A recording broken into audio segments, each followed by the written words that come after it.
I put together approximately 35, maybe 37 videotapes, and all the information comes from a book dictated to me by God as his righteous servant, a man described in Isaiah 53, and a man described in chapter 11 of Isaiah, the descendant of David, the twig from a shoot that grows out of the stump of Jesse. It is a stump because of the vanished and shelled ancestral tree of the kings of Judah, the line of Jesus. He cannot be the man of chapter 11. He's not the anointed one. He's not son of David. None of that's true. The other book, that book is called Isaiah 53, the Day of the Lord. And there's about 3 chapters in those particular videotapes that come from the second book that we wrote not too long ago. He dictated to me the story of my life. It's to show you how I fit the verses of Isaiah 53 with regard primarily to suffering, familiar with disease. So that would be wounded, and as it turns out, cancer. But the other words that you find in Isaiah 53, punishment, maltreatment, crushing, bruising, chastisement. Okay, that is all in God's power. That's all in God's power, all those words. But the books are unpublished. Shunned and despised, accounted afflicted by God, plagued. Nobody understands. This is so different than the Judaism the Jewish people have been taught. This Messianic era that will never occur. And we know it's not going to occur now once you believe who I am and how you cannot. After the mountain of evidence I have presented that is in those books, just as Moses today would have to say, well, look, I wrote Leviticus. You think I just came up with that? You think I just came up with all this information? That I know how God speaks through an angel and who that angel is? Moses walks by a burning bush, it's not consumed. The angel of the Lord's in the bush, and God speaks. I'm the one who explained that to you. I shouldn't have to go any further than that. God says the rabbis, the shepherds, they never listen to my prophet. They think they know everything. Well, I'm going to keep telling that they don't. This is primarily for the people who listen to them and not them. I don't expect them to ever respond. Because by responding, they have to say they've been wrong. Or that's just not what we believe. And so they won't change. The bottom line is they make money on it. That's the bottom line. God had me watch a video of Toby Singer just for this one purpose I'm about to tell you. He said, watch him raise his hand. He raises his hand to do his hair or rub his nose or something, and there's this big, fat gold watch. And this is how you know this is the God of old. He said, look at that. Look at that.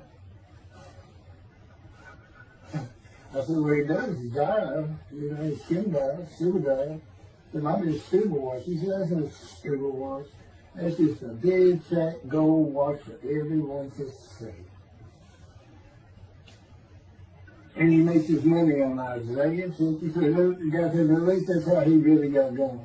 I don't know. I know he has a radio show.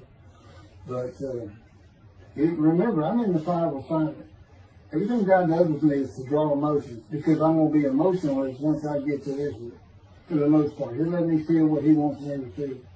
But nobody can get under my skin. You can't bother me. Even if I seem like I'm mad, it doesn't carry over to my inside. And I don't think about it any more than while I'm, as they would say today, on a rant, getting on somebody. But I bring his reckoning. I laugh. I tell him, you know what I am, don't you, God? He said, I know you're a lot, man. I said, no, I'm the reckoning. And I am the reckoning. That's what I am. You laugh. Holy Spirit, man.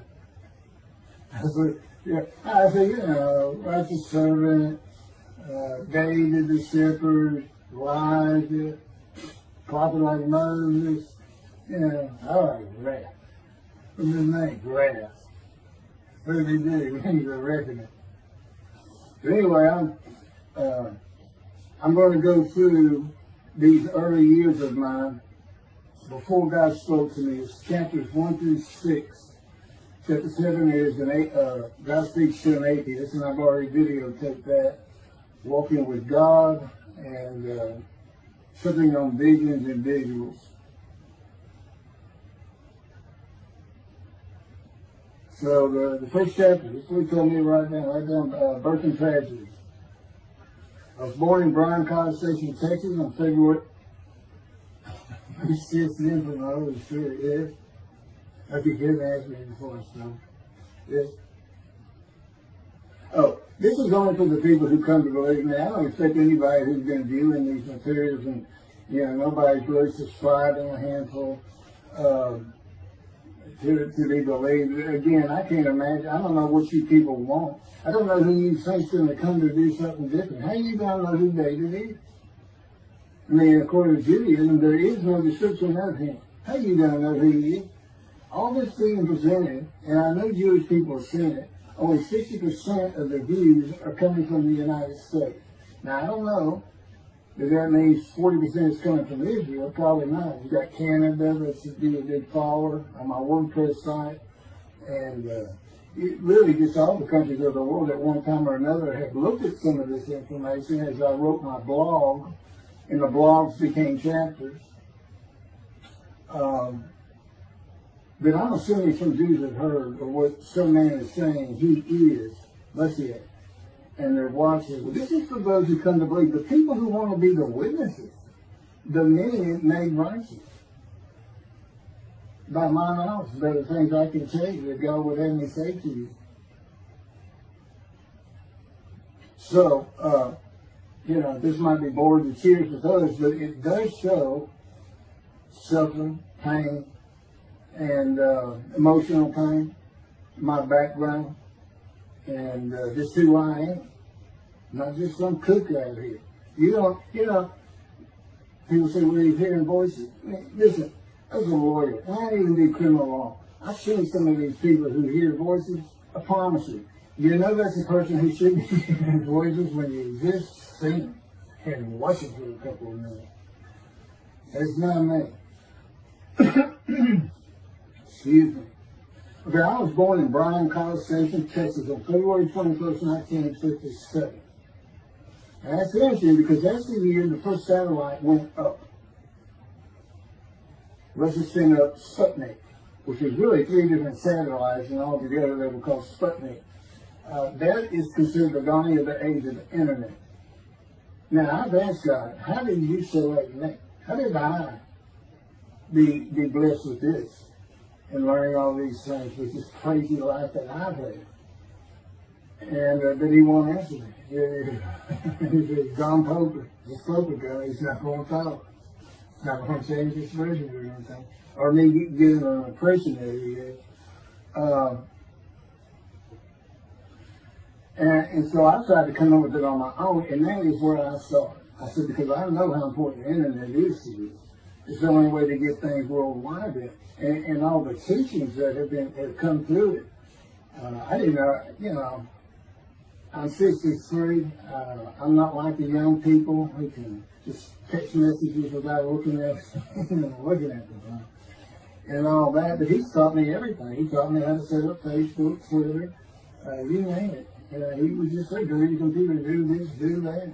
You know, commanded it and directed to become very good at the computer and, of course, word processing. You know, I'm a regular secretary, except I still henpeck with one finger. I used to.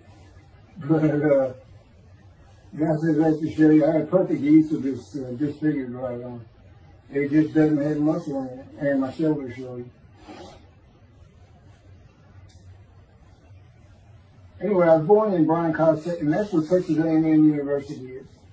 And my dad was attending Texas A&M when I was born. I graduated from there 22 years later, which is a story in and of itself. So I was born premature in the 7th month of my mom's pregnancy. I was born in February, and there were many complications. My parents were told I would not make it through the night, and they should just take me home. Mind you, this is 63 years ago. The biggest problem was that my insides had not fully formed, and it was impossible for me to take milk. Mammy, my great-grandmother, told my parents, boil rice. Feed him the rice water. It's got all kinds of nutrients and minerals in it. Dad says he threw out a mountain of rice those first few months. And it would not be my last encounter with death. So my dad graduated, and we moved to Metairie, Louisiana, and his first job as an oil and gas geologist. He looks for oil and tries to sell deals to people who can raise money to drill. He gets money up front and a percentage of production once they get their money back. That's what he's done his whole life. And I became, as a lawyer, I became board certified specialist in oil, gas, and mineral law because I had found it so interesting. As a young boy, I became interested. But he rarely had time for it. The other part, I said, okay, well, I was born with the dawning of the internet, so he's got a selection process for 57.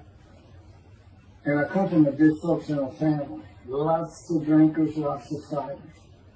And on my mom, her grandpa committed suicide. It's tragedy. Earthly tragedy.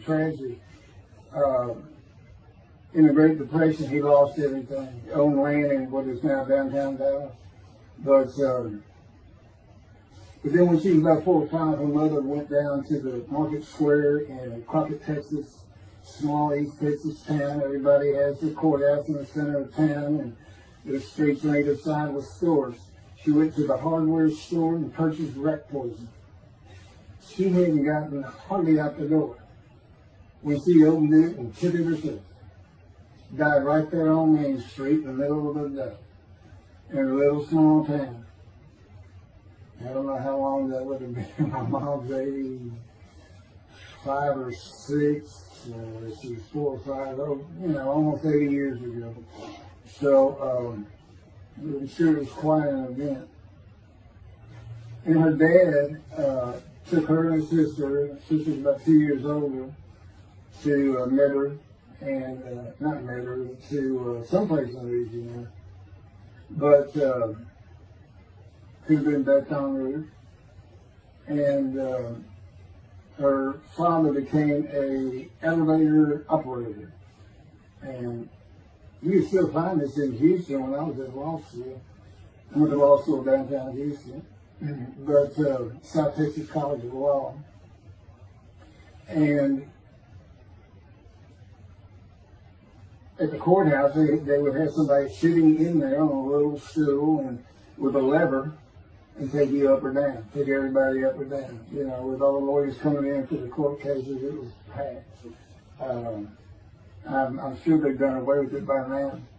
But that's what he did. And they found him one day or night.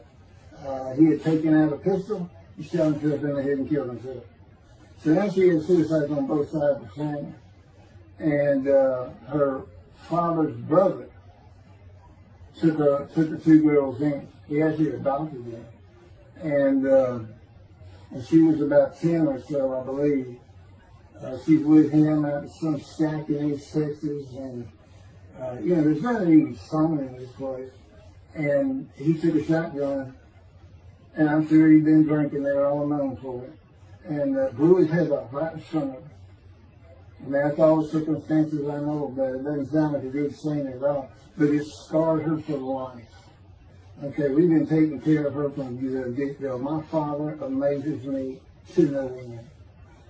What he has done to care for her. See, they knew that was his sweetheart. Eventually, now at 10 years old, that's who he married. And they're both from Crockett, Texas. Small town people. I still take care of them. They've taken care of me for 10 years. Got to me from society. He made me quit law. terminate my law license in Hawaii and Texas, and put me into poverty. I've been in poverty for 13 years until I just now filed for Social Security early.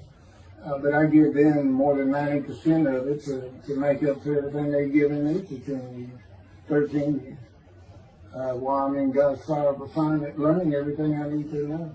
And I have learned much. There ain't any question.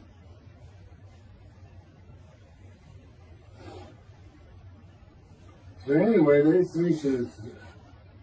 poor suicide right there, it's a thing that tells you, it's a tragedy of losing your entire family in the Holocaust, and you're the only one left. It's not like that. But God says, I just got things as close as I could. He says, that puts you in the one to disfigure you, really for just one reason. Well, two reasons. One, it makes you identifiable, but it was so people would pick on you. I wanted people picking on you because that's what happens to young Jewish boys. Just for being Jewish, just for having a disfigurement. People will pick on you. I told him, friends, I don't even really recall many people saying anything to me. He said, that's because you look like you crawl all over them. They did. And I did. I was always just say something, anything. It's just the way I was just angry inside. And God's taken all that away. But I can still go on a good man. But, and then my mother in the 60s, young people may not know this, that's when, the Woodstock and marijuana, LSD, everything started getting big. And at the same time, doctors were just handing out pills left and right. Valium, painkillers, Percocet, just asking for it. They would write a script. And I know today they put a lockdown on that, but she got heavy into it and drunk all the time. I had to come to school and stay with her. And she became such a different animal, a different person when she drank. She became a little girl. Maybe your mom act like that and slobbering and going there with these Valium dripping out of her mouth with bottled booze by her. So it was an ugly thing. And so I came from a dysfunctional family, so I think God wanted me. And He's there with me from my first year to next year that I live a life of suffering. He orchestrated many of my wounds. And He's taking me back in vision to see these things. And His visions is one thing you don't pick up in the Bible. When I say Bible, I'm talking about the Jewish Bible, the Hebrew Bible. It's not, unless I say otherwise. Which is like when God says, my people. If He just says my people, He's talking about the Jewish people that says, He may say the peoples of Moab, or just by the context, it's the son to another group. But that comes up all the time. So, to add to that, she tried to kill herself a few times. And when I was 10, my dad was at a Texas A&M game in Dallas. And I know it was 1967, so I was 10 years old. So I'm very familiar with that particular game. It was against Bear Bryant and Alabama Crimson Tide. And he had coached at Texas A&M. So, if you can tell me, my dad big Aggie fans and football fans. But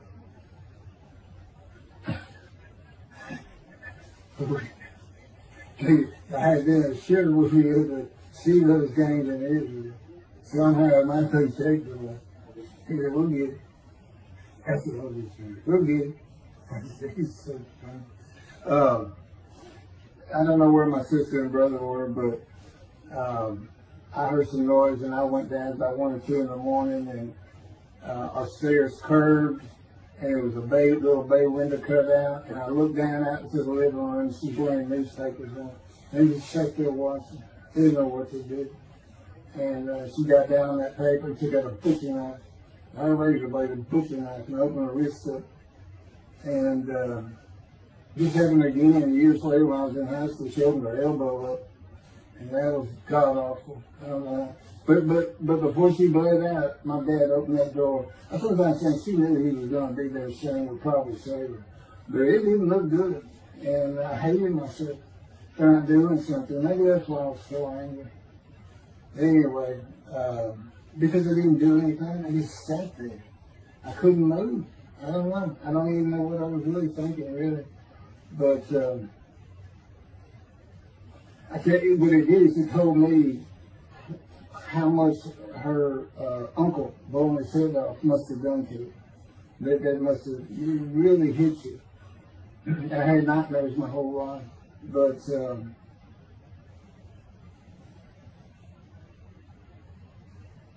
I was 16 when she did the thing with the knife.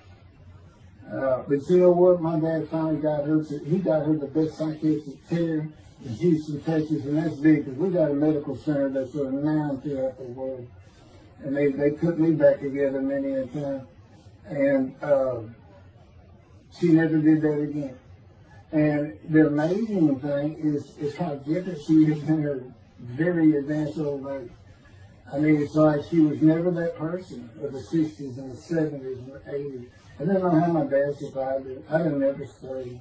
I was taking the kids and said, try to find us. But he's not out there. I've never seen two people who love each other so much. It's crazy. But anyway, I was married for 20 years and we weren't like that at all. I finally divorced for irreconcilable differences. Okay, my first major surgery when I was 2 years old. My first surgery. Up above here, I have a scar. I had my first mini surgery. Been born without my right pectoral muscle, small shoulder, wielded arm. And then there was some, the movement of my arm was restricted. There was some tissue in here that had to be cut out. So they hooked me up and did that. I was born right-handed, but I do everything left-handed, except for light things. Like I shoot a basketball right-handed. I throw a ball right-handed. Darts, things like that. But bowling, I'm left-handed. Yeah, anything heavy. And I was quite average. If I had two good arms, I would probably been on scholarship. I was already offered a partial scholarship at a small school for track, even with this bad arm. But I just didn't have the fast start. You got to have two strong arms just pushing out in front of you. But I was some kind of quick and fast. So, we moved back to Houston, to a place called West University, a suburb. And this little story, I don't even like telling it, but I tell me I have to. And he had something to do with it, but I'm not going to go into that part of it. So anyway, I had decided when I was in 6th grade, I was tired of school, didn't want to go anymore. I don't exactly know why, I just know I said, that's it, and I'm not going. Dad can't get me up and finish school, I said, I'm not going. And it was on. He was going to get me there. It took him about an hour to get me to the car. Fighting and screaming and running around, hiding, getting under the you name it, I was doing it. And anyway, he finally gets me to the school, but he's too tired. He wasn't even going to try to get me out of the car by himself. So he get out, and he goes and gets the principal. Now, my dad's about 6'3", but he's real slim. And but he comes out with his principal, he's taller than he is, and he's a hefty guy. He's burly. Anyway, so they tell me, he said, get out of the car. I said, I'm not getting out of the car. I'd already locked the door. Only the two front doors were locked, and it was those locks that you pull up and push down. And so my dad used the key, and he opened up, he popped that lock up, and I slammed it back down. Said, I'm not going to school, I told you. He took the key, they started throwing the keys at one another over the roof. The principal was trying the same thing, and I'm slamming his door, I'm leaping across the car. But I don't know how long I went, but there's time where in 5 minutes maybe, seemed like an eternity. I was terrorized, this way I looked at it. Anyway, the principal got it open. And I saw that door open, and I got back on the far other side of it, by the steering wheel with my back against the back door. And I curled up like a ball. Had my knees on my chest. And he reached in to get me, and I unleashed on him, kicking him in the face with everything I had. He broke his glasses, and his orbital bone got shattered. So, That wasn't my first principal either. There's another one. So, but anyway, so they carried me in, and it was very embarrassing, just crying. But again, funny thing, nobody, because I stayed with this same group for 9 years, going through West University and the junior high there that you go to. Nobody ever said anything to me about it. And I knew some of those kids that were in that class.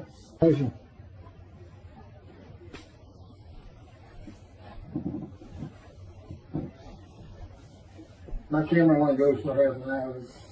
I can see on the screen that that point towards me that when it runs out, I have to turn it off and turn it back on. But anyway, that ended my fight with my first principal.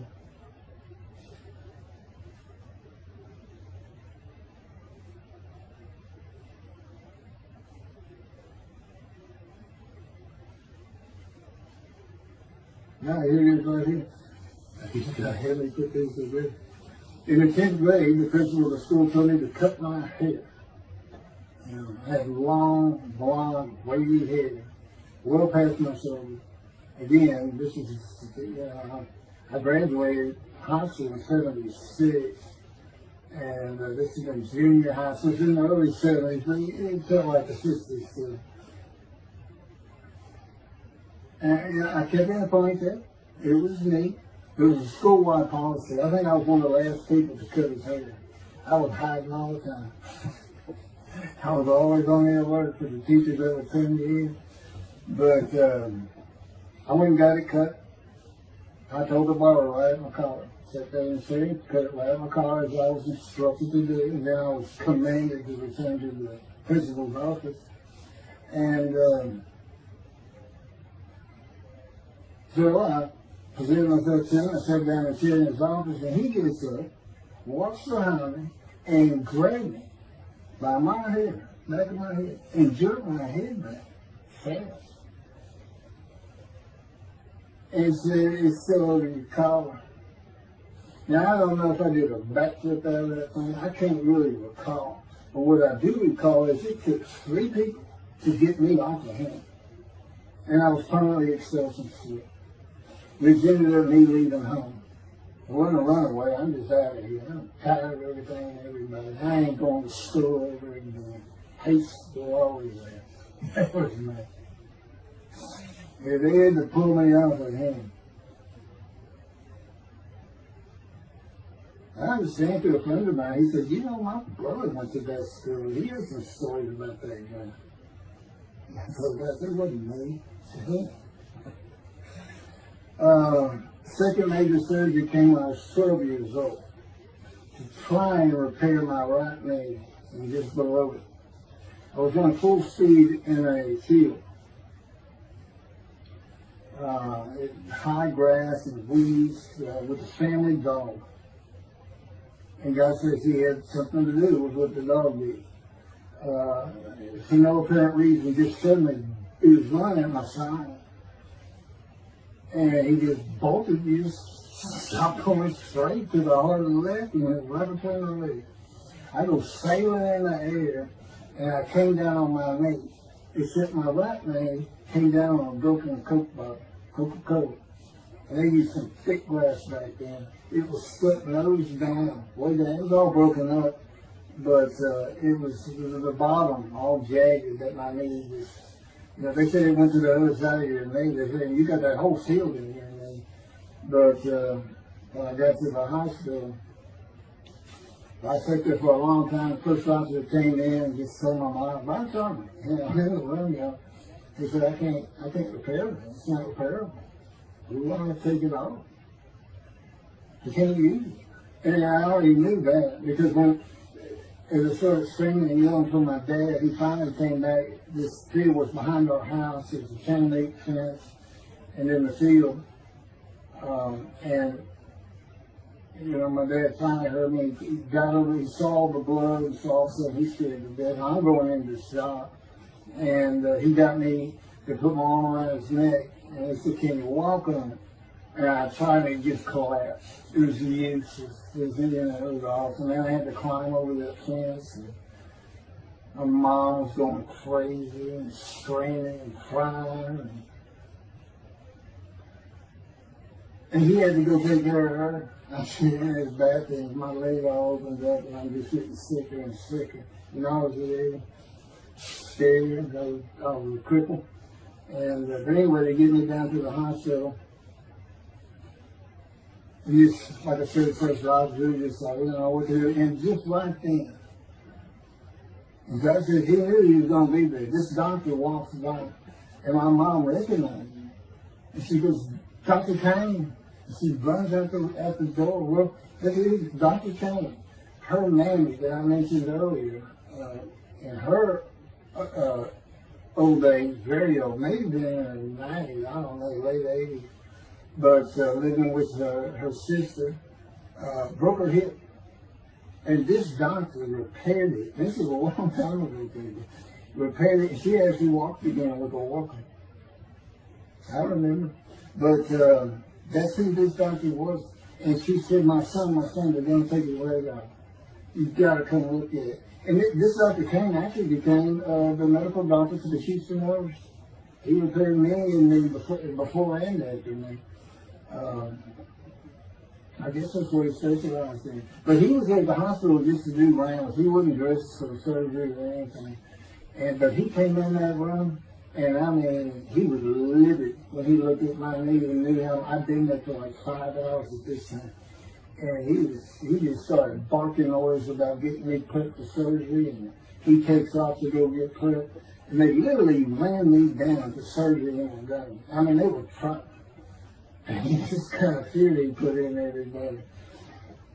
Anyway, I was in the hospital for weeks, and I woke up with my leg. I was glad of that. They had a cast in my hip to my ankle. And he told me, when I finally was being released, he said, if you put any weight on that leg, you'll never walk again. So, I can't remember, 6 weeks, I don't know how long it was that I had that cast on. It wasn't my first cast, it wasn't my last. Or maybe it was my first. Maybe it wasn't my last.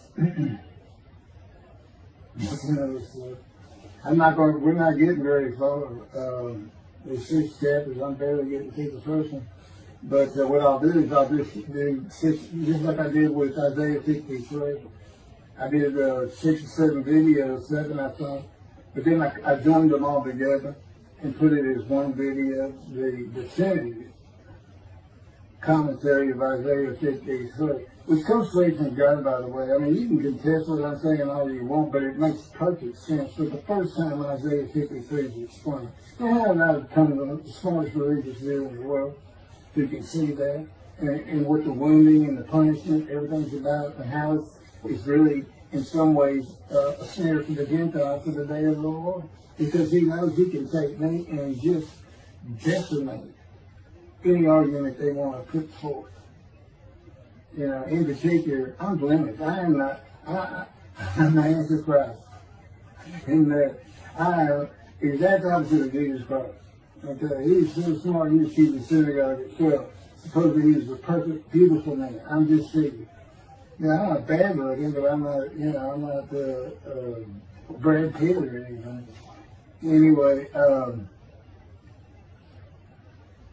it's sin, I wasn't a visual sin. I was a good person, I was good to other people, I was very compassionate. I said there was already a lot of humble in me. You laud myself and the things I could do over others. Like being the fastest guy on top 5 at school and the fastest in the neighborhood. I didn't brag on myself. But as he took me back through my life, and informed me when things were sin, it just seems like I touched on all of it.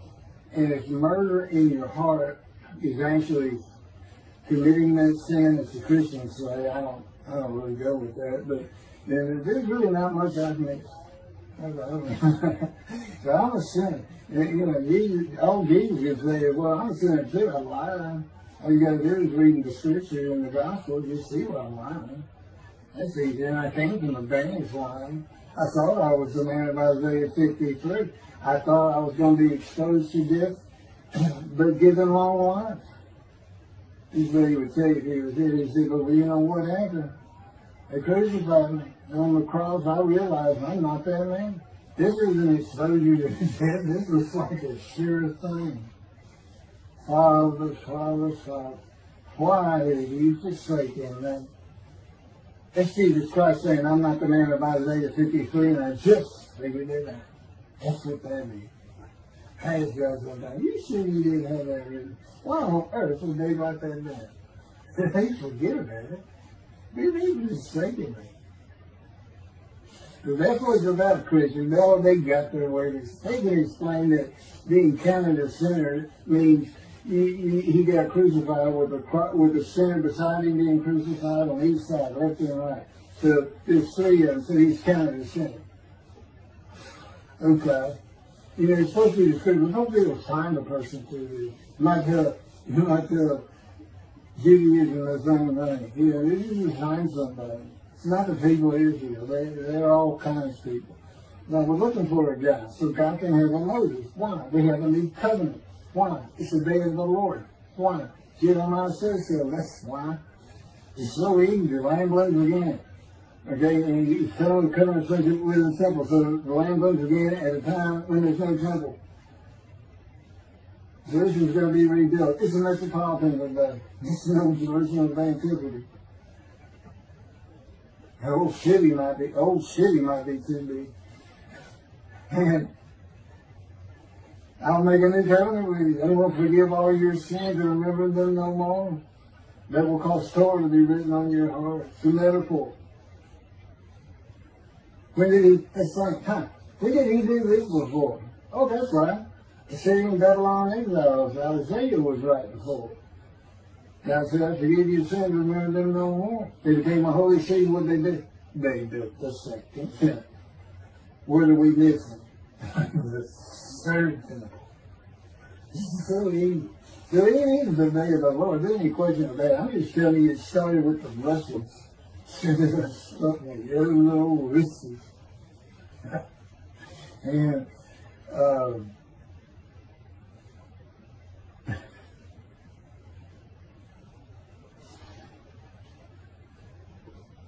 he's bringing the covenant, but you gotta have a Moses. He's a prophet like Moses. So he's there. It's Joshua. No, it's not.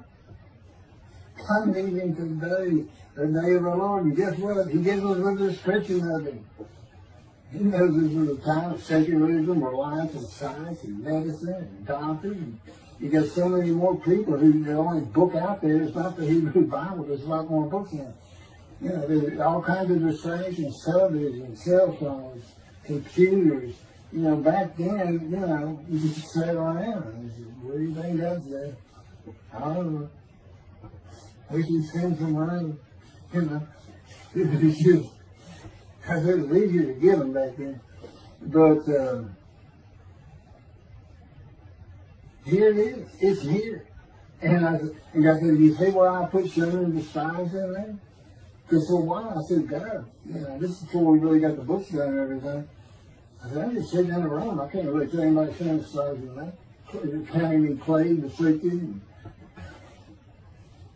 my God, and everything else. He said, well, how you feeling now? That we've been putting all this on the internet, guys, that just sounded the stars.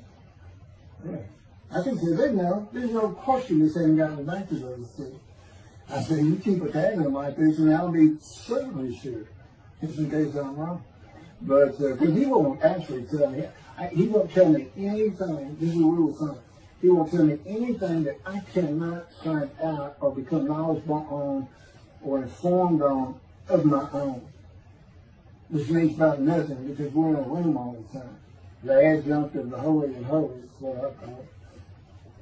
I live in the Holy. I'm like the priest who could go, the only person who could go into the Holy of Holies was the high priest. And that's what I'm like. As a matter of fact, God had me write down, just as he had David write down, there's Psalm 151, where God said, it's on video, where God is speaking, where the Lord came to me and God said, quote, and within that, he says that he declared me. We actually used the song where he declares it for David. He declared me an eternal priest in the order of Melchizedek and King David. and a rightful king, small k, and a rightful king. And he also declared, I'm the righteous servant. I mean, that's God talking. I mean, he's using it when he dictated to me. It wasn't, to be written in my personality. That's him. That's him doing his son.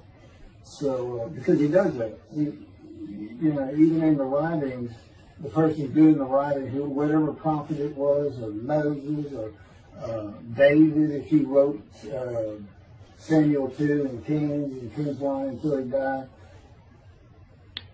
As I said, God says, look, just assume the central character is the one I had writing. Because their lives change when I come to them, just like mine change. This is not anything I could have ever conceived or even bothered thinking of. I had never read the Bible my whole life. And he then told me, we're going to the bookstore and get you a tonight. That was 13 years ago. And my answer was, what's a tonight? I didn't know anything. And look at all this knowledge. But this is it. This is the only power he's going to use in creation. He's not going to perform miracles. He's not going to have me performing miracles. And he's not. He said, the only power I'm going to use is on you. What I can get you to do.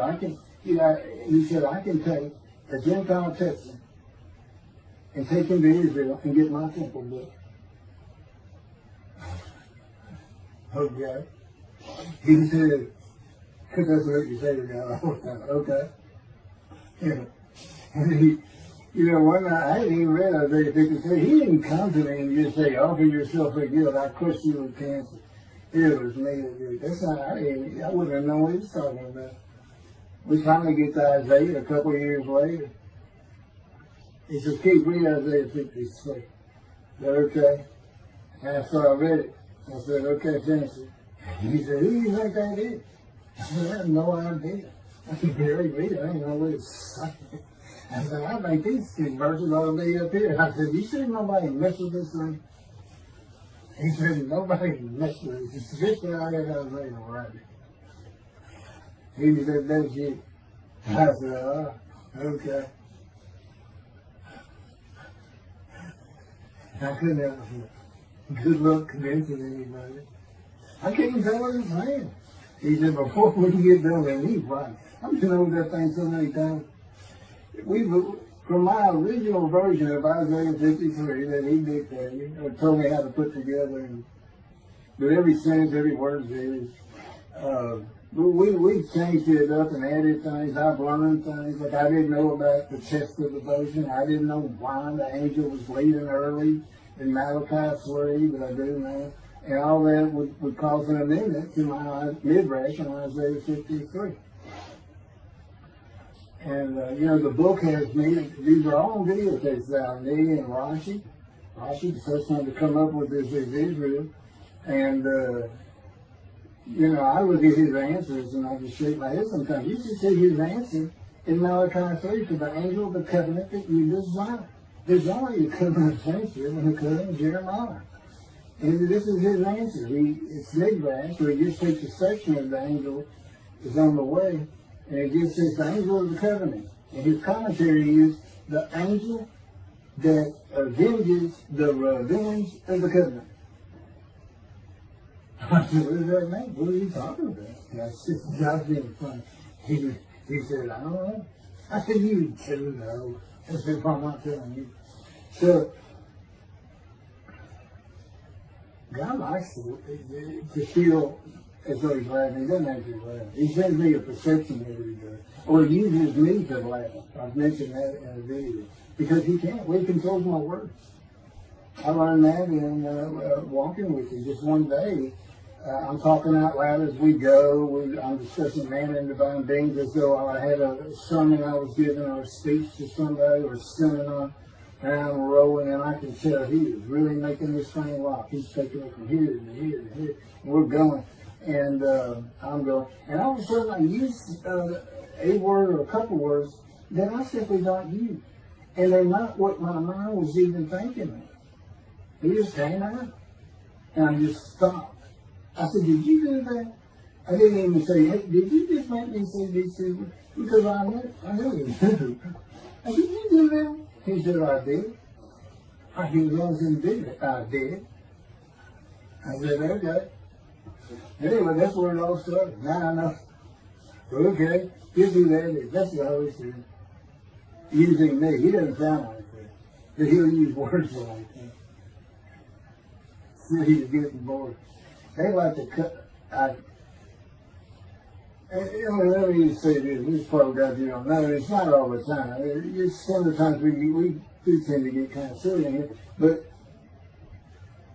they do things after a while. I'm like, I took a kindergarten teacher and I got two of those kids that you just shake your head at.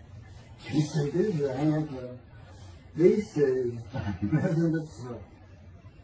Always throwing around, looking for a laugh. And the Spirit's always working in heaven. There's God's laugh, as it were. Again, he doesn't actually laugh. It's a perception that's his emotion. If God has any emotions left, because worrying about other people's pain is not one of them. He made that clear to me. I don't care about your pain. And just saying it makes you mad. It's a thing going on. And he does this so many times over and over. He says it's easy because now it irritates the fire out of it. He just started. I said, how do you keep doing it? And one day I told him, I said, I got it. Which means it actually came from them. I got it. You never grew up. You never got sent to your room. You never had to climb that mountain to achieve something. Put yourself out there. Nobody's ever hoped you. He said, that's what it is. You never grew up. That's what it is. Yeah, I'm dealing with the child guy. That's what it is. Help him all you. I think he came down as mean, very serious mature guy. I didn't bring that argument up anymore. But that's how it gets to me sometimes. It's an incredible life. For me, I'm not going to get to him. I get to him at the end. I'm getting close to when I got shot. I thought that was a new chapter. I was not. Well, I'm going to put this is getting long. Anything over half an hour, we try to stop. My Isaiah 53, 5 hours. But, I should run on one time ago. He doesn't hardly let me watch it. Yeah, I don't even watch them before they get posted. He says, no, you watch it later, because it comes on the TV that he got me. And I didn't know at the time it was going to be, that he was serious about doing videos, and I certainly didn't know about making it a backdrop. He decided everything. He tells me when I eat, when he gets up. I don't sleep probably at all, 2 or 3 hours a night, and sometimes less, and take a half hour nap sometimes. But I found out I feel fresh. I don't need no savings. You're not really doing anything. Why do you need a lot of sleep? You see, that used to make me mad. Now it is later. Thank you very much for listening. I'll pick this back up on another video, and eventually I'll put these first 6 chapters, just like I did Isaiah 53, because it's a book that he dictated to me. I can't get it published. I'm going to put it on YouTube. That's why I'm reading it. And as I said, if you don't want to listen to it, don't listen to it. But the information that's in these books and in those videos is, that's not proof. And quite frankly, God said, if that's not enough for them, well, that's just too bad. Utter destruction is what they end up getting. They better learn how to listen to proper. See, it's no different than the people back then. They'll say, well, why didn't they listen to Isaiah? Well, why didn't they listen to Ezekiel? Why didn't they? They laughed at Ezekiel. That's what Rashi says in his commentary. I didn't know it was laughing at him, but just ignored him. Everybody thinks they know it. But in any event, I do know there's one chapter we haven't put in there, and that is recognizing a prophet in time. It says Moses vouched for Joshua, so he didn't have to be tested. And the problem with all that is, and I think why God hadn't had to put it on video, is that they're looking for a seer, somebody who can see the future. You see, that's antiquity. And that's not what you're looking for today. This is wasn't a seer. And none of the prophets were serious. They just wrote down what God told them to write down. God's the prophet. He's the one making prophecy. And what he does, he doesn't actually just see the future. He walks it through. He says, okay, right here is when they're going to send with the satellite. This is where humanity will be at that time. He can walk it through in his mind. As I mentioned, his eyes, he doesn't have them. It's just his absolute knowledge of all things. He can form a picture of this room. Me, it's in here. He knows every atom of my body. And it's like he does a vision for himself, a visualization. That's what I call when he puts pictures in my mind. And he puts it into the spirit's mind. And they're both within me. You know, the big cloud that just came down. If you're sitting in a room with me, it envelops you. But it engulfs me, it goes through me. My little spirit cloud becomes part of the big cloud. That's why God is in his spirit. Here's the elements of spirit, here's the elements of God's presence. There's 9. 2 clouds, they just come together, they can be together. Okay, God's still one. He created the other cloud. And then in this room, filled with them, my little spirit is like a little cloud that just came in, part of it. That's who I am. That's a man of divine being. Okay? No, it's like nobody's really expecting it. Well, maybe it's because you didn't know these things. And now they want, I get the feeling, son means I'm not looking at that. It sounds like a coup. We by faith, by the fundamental principles of plan balancing. Yeah. The talent, from his diagnosis of the talent. Why don't you leave it alone? Why don't you throw the talent out and learn some new stuff? Why don't you get out of antiquity? Every religion has an end times like that. Every religion ends up with utopia for its people. Everybody. Well, don't be like everybody. You're the Jews. Go ahead, let's get practical. Let's have God in our midst again, in a man like he was in Moses. Let's point at him and tell the Christians that is the man of Isaiah 53. Here's what it's about. God said he's coming back. He told us, we're not waiting on him like you. He said when he was coming back, he false prophesied 5 times. He wasn't coming back. He wasn't who he thought he was. He told us on the cross. I'm not the man of Isaiah 53. He tells us. What else was he doing? Well, what did you say? I'm about to die. What do you think he's talking about? What do you think he's thinking about? And that's supposed to die. He thinks he's the man of Isaiah 53. So do they. It's mind-boggling because I'm the man. And there's nothing about me that says Jesus Christ. Nothing. You see him, he cussed God. I cussed him trying to die. I'm begged for death 1,000 times. He said, it's not dead 1,000 times. I said, it's been hundreds. He said, well, that's true. You have cursed me more than any man in the history of mankind. And he said, and you did it face to face. And I said, you should make me so mad. He laughed, y'all. He laughed. Without cutting him, he did make so mad. And oh, you're kidding. That's right. He gave me his perspective. This is what I did. He's a kid. Imagine you created ants.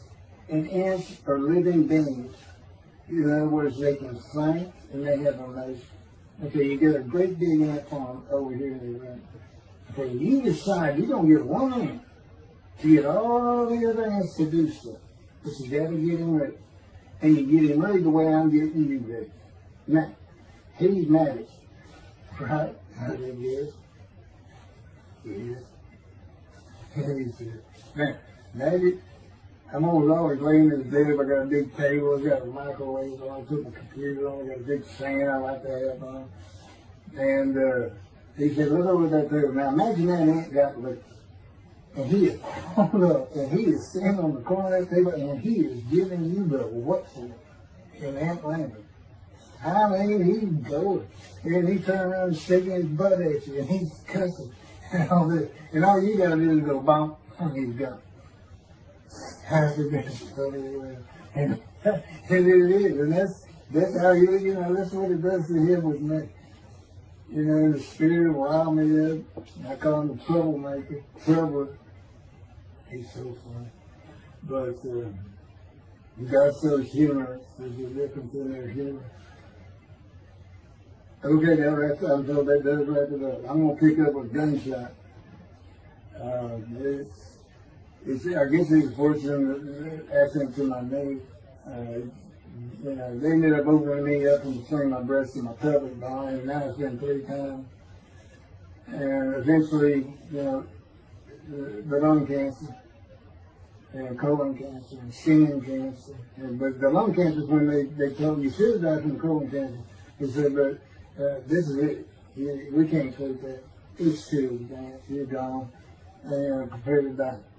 That was 20 years ago when the planes hit New York. It was the planes hitting New York that got me up off the ground one last time to see one more vacuum. The life of God's righteous servant of Isaiah 53, chapter 3, gunshot. Shortly after I recovered from my knee injury, I moved to Fort Lauderdale, Florida.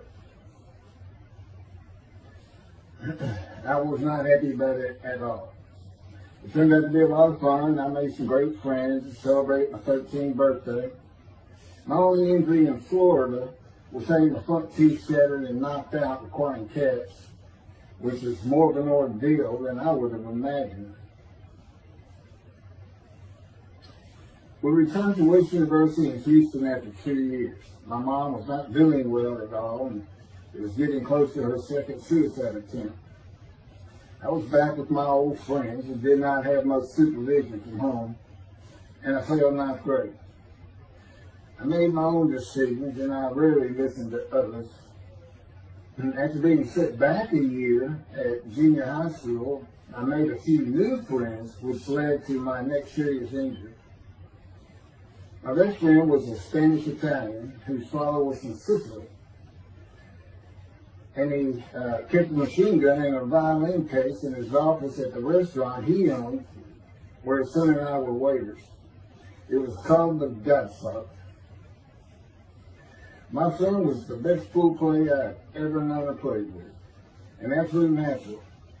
I will call him Antonio, but that's not his real name. Antonio's girlfriend was a Jewish girl. I will call her Rebecca, but that is not her real name. Antonio was a Catholic Christian. Rebecca did not practice Judaism, and Antonio did not go to church. I was a confirmed atheist, and we never talked about God or Jesus. Rebecca's father had foreclosed on a ranch about 8 hours from Houston outside of LaGrange, Texas, Fayette County. LaGrange was famous for the chicken ranch, which was an illegal brothel that operated from 1905 until 1973. The business served as the basis of the 1973 ZZ Top song, LaGrange, and the Broadway musical, The Best Little Whorehouse in Texas, as well as its 1982 film adaptation. T.J. Flourney was known as the meanest sheriff in Texas. In the coming weeks, I would be interrogated by him outside of Shock Room 3 at Bencar Hospital in Houston. This is an excerpt about him from an internet article. It was the most one-sided Texas battle since the Alamo, as 100 citizens watched disbelievingly in the dusty little town of LaGrange, their beefy sheriff, T.J. Flourney, reached into a black 1975 Continental Mark IV and began to shake by his $300 suit Marvin Zimmer, the star consumer crusader of Houston, Texas. That's from People, June 17th. Next, the sheriff tore off Zimmer's blue-white toupee, waved it in the air, and then finally ground the road with his cowboy boots. Behind Flourney's fury was the fact that on Zimmer's last assignment in LaGrange 18 months before, he had filmed an expose, which resulted in the closing of a critical part of the local economy, the chicken ranch, a legendary Bobby House. Antonio, Rebecca, and I first went up to the ranch in the summer of 1975.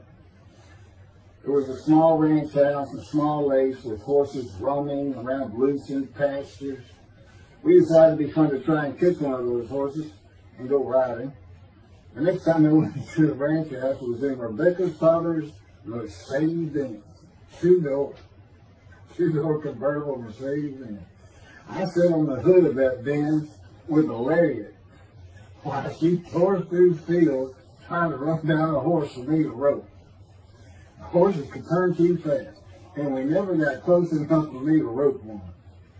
What we could and did do on the next trip was bring guns.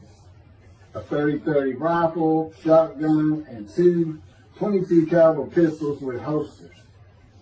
As the backdrop, Antonio and Rebecca had broken up as boyfriend and girlfriend and her attention had turned to me. I did not believe that caused any friction between Antonio and me, but it should have.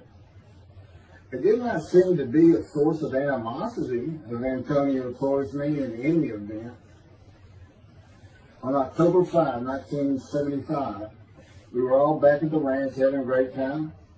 Tony and I were shooting at cans with our pistols and practicing a quick draw from the holsters. We were standing shoulder to shoulder about 3 feet apart, and he was a little forward of me.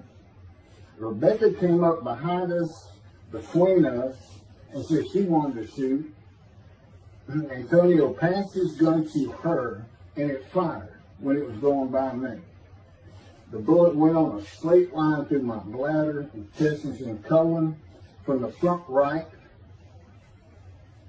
and lodged in the back of my left buttock in my backside.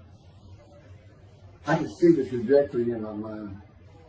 I fell to the ground, and Antonio fell on top of me, rolling me over and over. I think he was looking for an exit of the bullet. I told him to get me to a car and get to a hospital. Felt like Babe Ruth had swung a bat up between my legs. I never once thought of God. On a big ranch, there are several gates for different sections of land and different purposes, usually with chains and a lock. When we got to the first one, I told Antonio, fly through it. I told him to ram it. I knew I was dying, and all I could think of was, you had got to hurry. I didn't panic, but I had never been so afraid and had never felt fear like that again to this day. Sometimes I think I have forgiven Antonio for accidentally shooting me, but I had not and cannot forgive him for stopping at those gates. I still never did. I was seriously angry at him. We got to the LaGrange Hospital before noon on a Sunday. They had to call the doctor to come in. I asked the nurse for something for pain, and she told me my vital signs were too low. That if she gave me a shot of morphine, I'd drop dead right there. It would kill me. No pain medication. The doctor came and looked at me and said there was nothing they could do there. He told me they were getting an ambulance to take me to Houston, Cobb Hospital, where they operated on gunshot victims all weekend long and do to this day. It's a trauma hospital. Many young doctors from Baylor University, all around the state.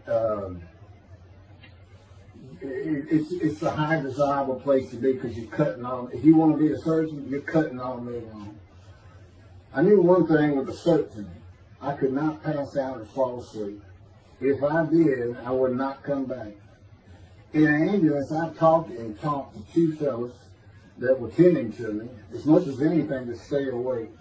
I asked them such things as what it was like to be married, graduate high school, have a career job, but my mind repeated over and over, you have got to hurry. We arrived at dusk. This happened before noon when I got shot, so now it's getting dark. When the ambulance opened, my brother jumped in to help. My mom was standing by the entrance to the shock rooms in her fur coat. She later told me that since Cobb was a public hospital, it might help if they thought we had money. I didn't see my dad, but my sister told me later, the whole way to the hospital, all he could say was, to God, please don't take my boy from me. I stayed awake for some 6 to 8 hours in awful pain. They took me to shop room 3, and it was filled with people giving orders and very loud. On the table, the nurse told me she had to put her finger in my bottom, which embarrassed me. And I raised up like a sit-up and saw nothing but blood rushing from my bottom onto the table. You have to hurry is all I could say. They finished prepping me for surgery and enrolled me to a hall in a line of others awaiting surgery. And someone was saying my name, and I opened in to see T.J. Forney, Sheriff of LaGrange. He wanted to know if I'd been shot intentionally, what we were doing at that ranch, did we have permission to be there, and et cetera, et cetera. I told him I thought it was an accident, and to leave me alone. I never saw him again. I didn't have to wait long. The orderlies bypassed everyone in front of me and took me to surgery. I awoke in a large room with about 10 beds on my side of the room and 10 beds on the other, with other patients, and I could hear moaning and crying here and there. It took a few moments to remember what had happened and why I was in there.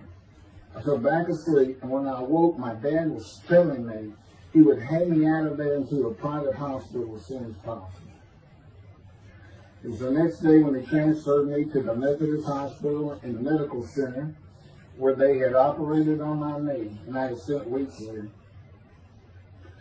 I had a hose with a bag coming from my bladder and a colostomy, an opening called the stoma, which is your intestine on the outside of your abdomen, with a bag over it to go into the bathroom. I was out of danger from dying, but still very weak, and I needed to gain some weight. The track team was already getting together, running distance and cross-country workouts provided by the coach, preparing for track meets in the following school semester. I lived about a half mile from the high school. The day I got home, I walked to look at the track. It did not seem possible I could get back in shape. I was afraid to cross the roads to the school. I could not even stop to get out of the way if a car came my way. My insides felt like jelly, and I had been warned that too much physical exertion in the first 10 days could cause a stomal hernia, and my intestines could start extending from my body. I was homeschooled for the rest of the semester by a private volunteer tutor, and passed classes I probably would have failed. The beauty of that gunshot was that it changed me. I was never going to graduate high school, having failed so many classes. So I set up night school classes for the next and my last semester of high school. I was 18, soon to be 19, and a senior.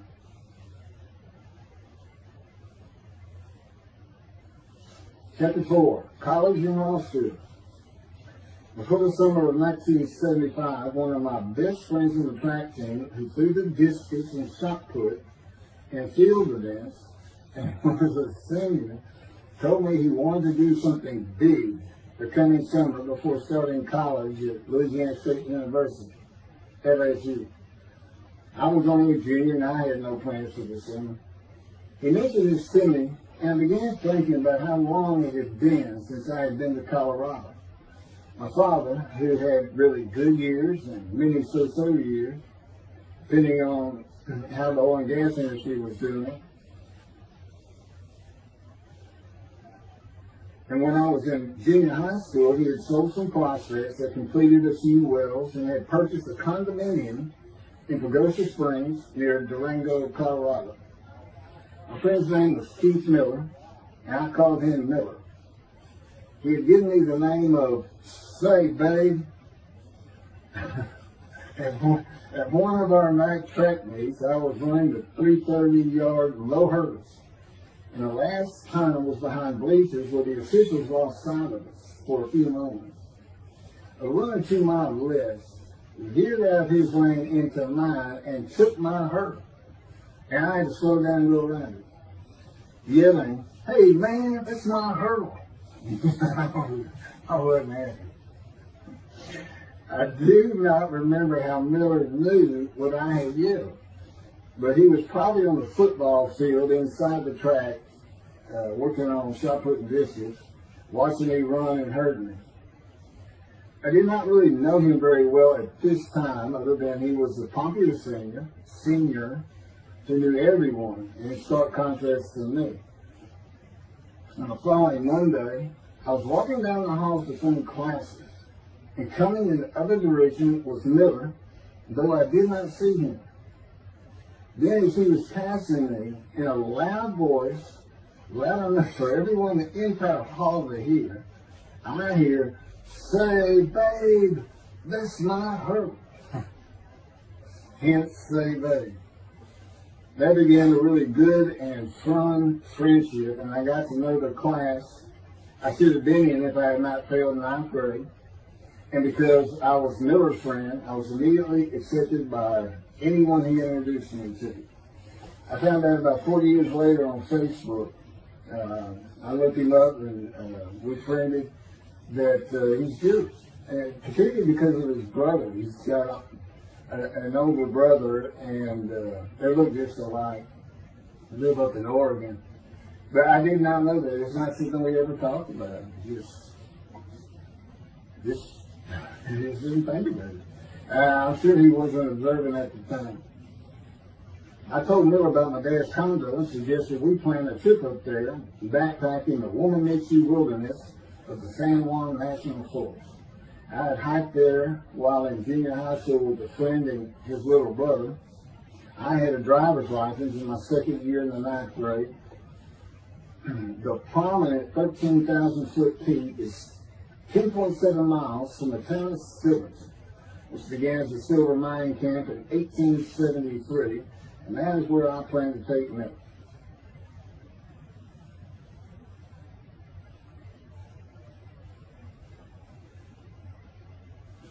So Miller and I take off. We use his car. As I said, he was getting ready to graduate, and his dad bought him a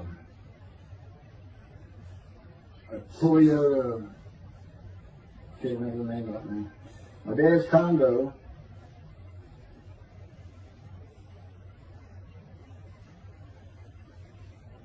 is about 60 miles from Durango, where a train depot is located that runs the train to the Womanichi Wilderness facility. The train is an authentic, narrow gauge, steam-powered, coal-fired, scenic railroad train ranked one of the top 10 scenic railroads in the world. It's something else. It stops twice in the same places to let off and pick up hikers and backpackers in the Animas Canyon of the Womanichi. At top speed of 18 miles per hour, it takes the train 3.5 hours to travel the 45 miles from Durango to Silverton. Oh, here it is. Miller had a new Toyota Celica. And after a day and late into the night, we made to Pagosa, slept, and we're at the train station before the first departure the next day. I don't know what the problem was, but the train was not going to run that day. So we couldn't get to where I wanted to take it. It's just too far. We decided to get a hotel in Durango and just head down the train tracks into the wilderness and explore an area I'd never seen in with the maps. We got lost. And at one point we decided, let's just put these backpacks down and you go that way and I'll go this way. Well, we did that. We went back up and then we couldn't find a backpack. And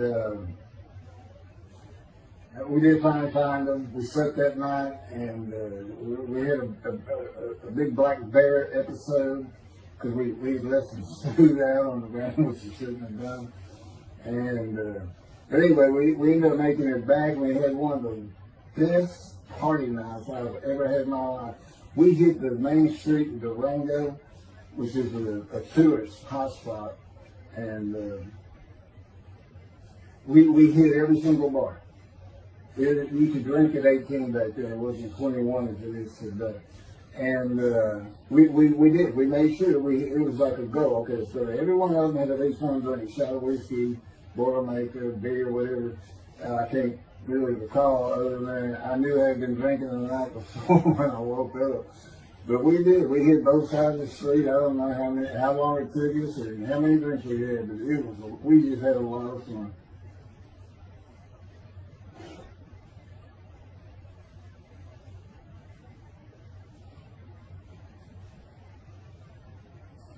Okay, I'll be coming to chapter, well, I guess it's 4. I don't know. I thought I was coming up to the cancer story, but this is different. This is getting into alterations while it's true.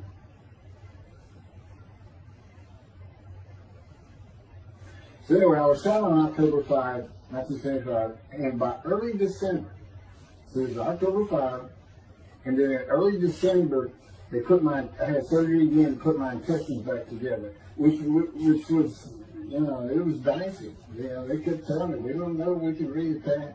You know, there's people like Bob Hope lived his whole life with one of these stonal deals. It was just a horrible thing. It was successful. They put it back together, and they removed my bladder tube. The girl next door, who I had never talked to other than to say hey or hello, and who also went to high school with me, had been coming over daily, and she agreed to be my girlfriend when I asked her a few months later. I did my night school and graduated last in my class. Close to it, of over 400 people. In late December, I began running with the track team. Now, I had surgery early December. I already got out there with them, which was difficult. Pulling 2 tires on the cinder track, you know, the rope, 2 tires, and you put a harness around your waist. I had to put mine high up on my shoulder. On the cinder track for a lap and a half, 660 yards for 2-minute intervals, 6 times was the toughest. My speed and quickness was still there, but distance running and my endurance, it took quite a while to come back. In early February, just about 3 months after being shot, I won my first 120-yard high hurdles race at a track meet that was fast enough to qualify at the upcoming district track meet for the regional track meet. Winning at the regionals would place me in the state track meet. I was fast, but my disfigured right arm really held me back. Then my heart was broken, and I cried for the first time since I was a child, best I could remember. My coach, who really liked me, he understood the effort I had put in to get back in shape. Called me to his office, and I knew something was wrong. He told me I could no longer be on the track team. I had too many semesters of school to be eligible according to the eligibility rules. It was because I had failed ninth grade.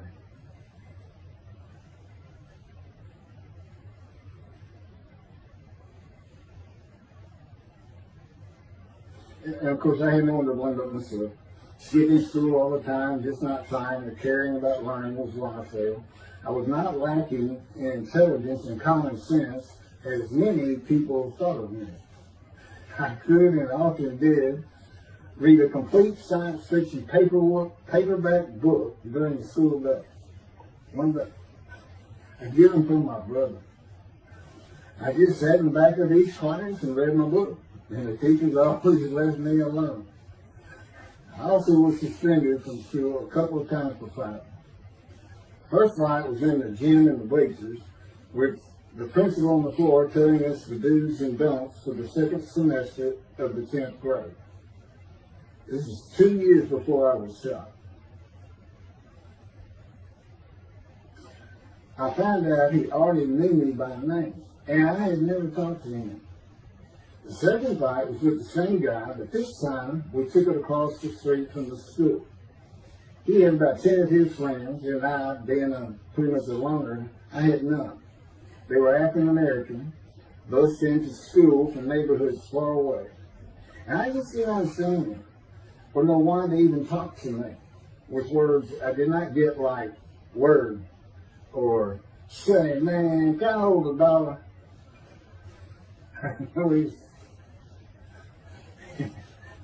That is what started the fight in the bleachers.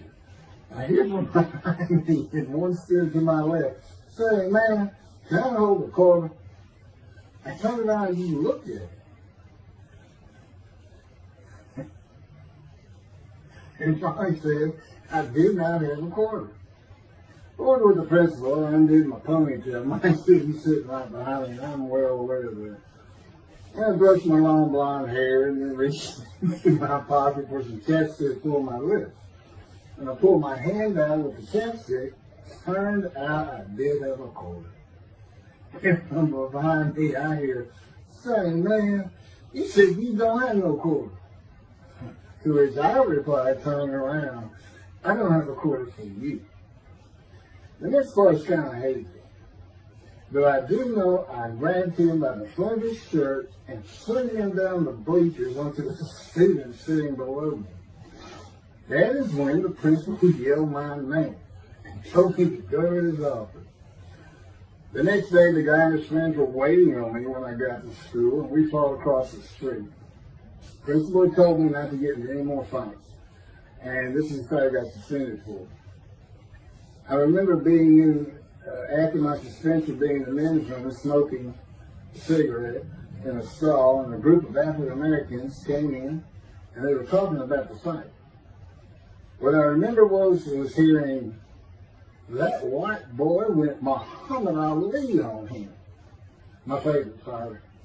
I even saw the Ali Foreman fight in Kinshasa there, live in Amsterdam in 1974. And some of my best friends in high school were African Americans, mostly on the track team where we could get to know one another.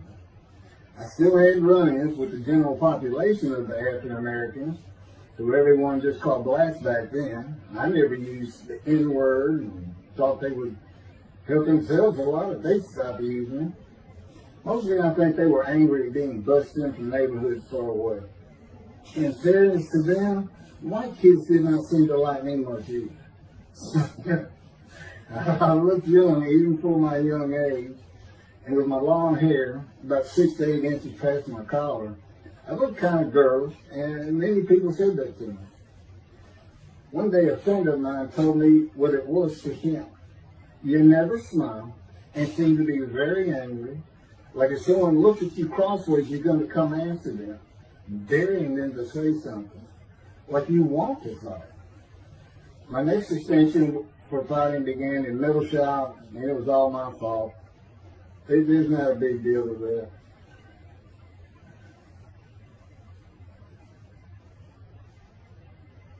The last fight I was ever in came right before I was gunshot at the ranch. The accident really changed me and the way I looked at life. I never got in another fight after I got shot. It took some of the fire out of me. My longtime friend from junior high school and I were at Memorial Park at night and walked down a train track that ran through the woods, away from the streets and recreation areas. We went to the center of the long railroad trestle bridge that ran over a bayou to wait for a train to round the corner from either direction on a single track. When the train would round the corner, we had to run and jump off the trestle after clearing the bayou. We were drinking beer. As we were sitting, we started talking about the price of gas at 44 cents a gallon in 1975. And anyway, the trains weren't running. We got up to leave, and as we're walking down the steps, she said something about my father and about how to find oil and gas. And I turned around and just hit him with everything I had, with my right arm. And I realized, what a stupid thing to do. I called him the Big Sweet. He's huge in all reason. His hair was white and long and longer than mine. His hand was the size.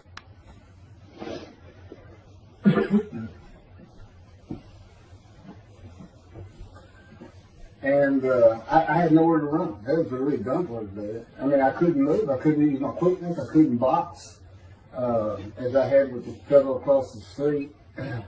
And he just took one of these things. He's very athletic. The coaches all wanted him on the high school team, but he didn't want to, football team.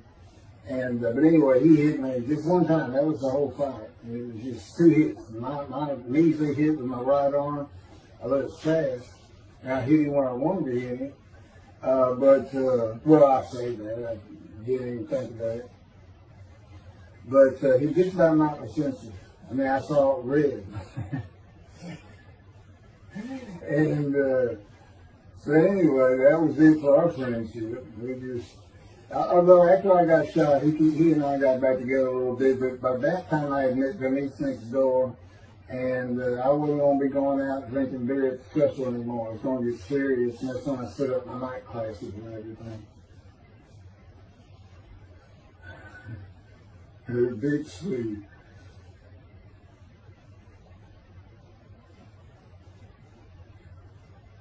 After the gunshot, I stopped seeing old friends, including Antonio and the Big Three, and spent all my time with Denise next door. I never wanted to be someone who succeeded in life. My dad always told me when he was angry with me that with my smart mouth, I was never going to be anything but a ditch digger or a lawyer. While he said lawyer in a derogatory way, he got me to thinking I'd like to be a trial lawyer. I had to get into college first, and the only school I wanted to go to was Texas A&M University. Anyone who had ever known me would tell you that I was not even close enough to being smart enough to go to any college, much less Texas A&M. I would tell you I had never applied myself to the task of learning. Texas A&M denied my application. I called them and pleaded and argued, and finally admissions said that if I came for the summer semester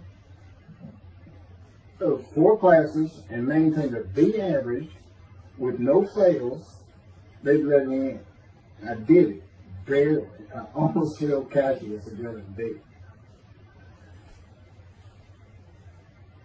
Just a quick thing on Texas A&M, because it relates to World War II, which always makes me think of the Holocaust, and how many Aggies were involved in that. Texas A&M enrollment began on October 2nd, 1876, and admission was limited to white males, and all students were required to participate in the Corps of Cadets and receive military training. Many Aggies served in the military during World War II, with the college producing 20,229 combat troops. Of those, 14,123 Aggies served as officers, more than any other school, and more than the combined total of the United States Naval Academy and the United States Military Academy. During the war, 29 A&M graduates reached the rank of general. Texas A&M is more than a great university. It's the home of the Aggie family with a long history of spirit and tradition. And I'm going to pass through all that. You can read, I got all this from Wikipedia.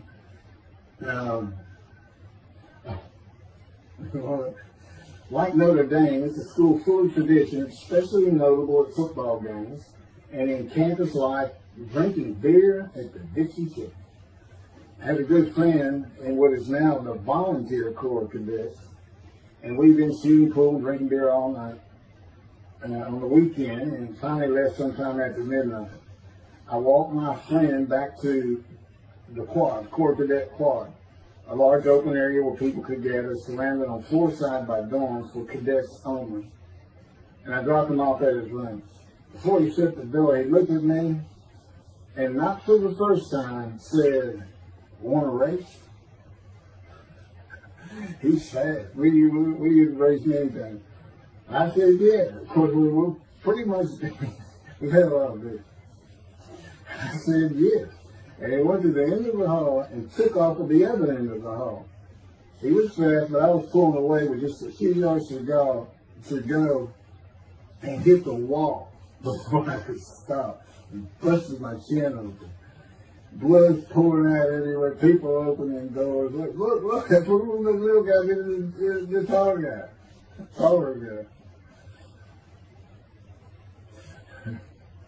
I also sprained my ankle. These are my injuries that take place. I also sprained an ankle so severely playing basketball with football players that I was in a cast for 6 weeks. Those were my only injuries in the 3 years of being here. It was the gun shop that changed me, everything in my life. I married Denise when I graduated from A&M in '79. Just 3 years after graduating high school. I went through in 3 straight years. Because I had those hours from the first summer, I just went ahead and went the next summer too. And I got out of, and I was for most A&M students for 5 years. But I went through and through. And of course that meant I never dropped a class. It also meant I had a low GPA, grade point average. And I didn't realize how important that was for admission to law school. I was denied admissions from every school across the nation I thought I could get into. I did not know how my dad knew about South Texas College of Law in downtown Houston, but he made some inquiries and found out the dean was a graduate of Texas A&M. And we're known for helping each other. We set up an appointment with the dean. I told him of my rather intense home life and wayward ways, and that the A&M had given me a chance to prove myself as a capable student.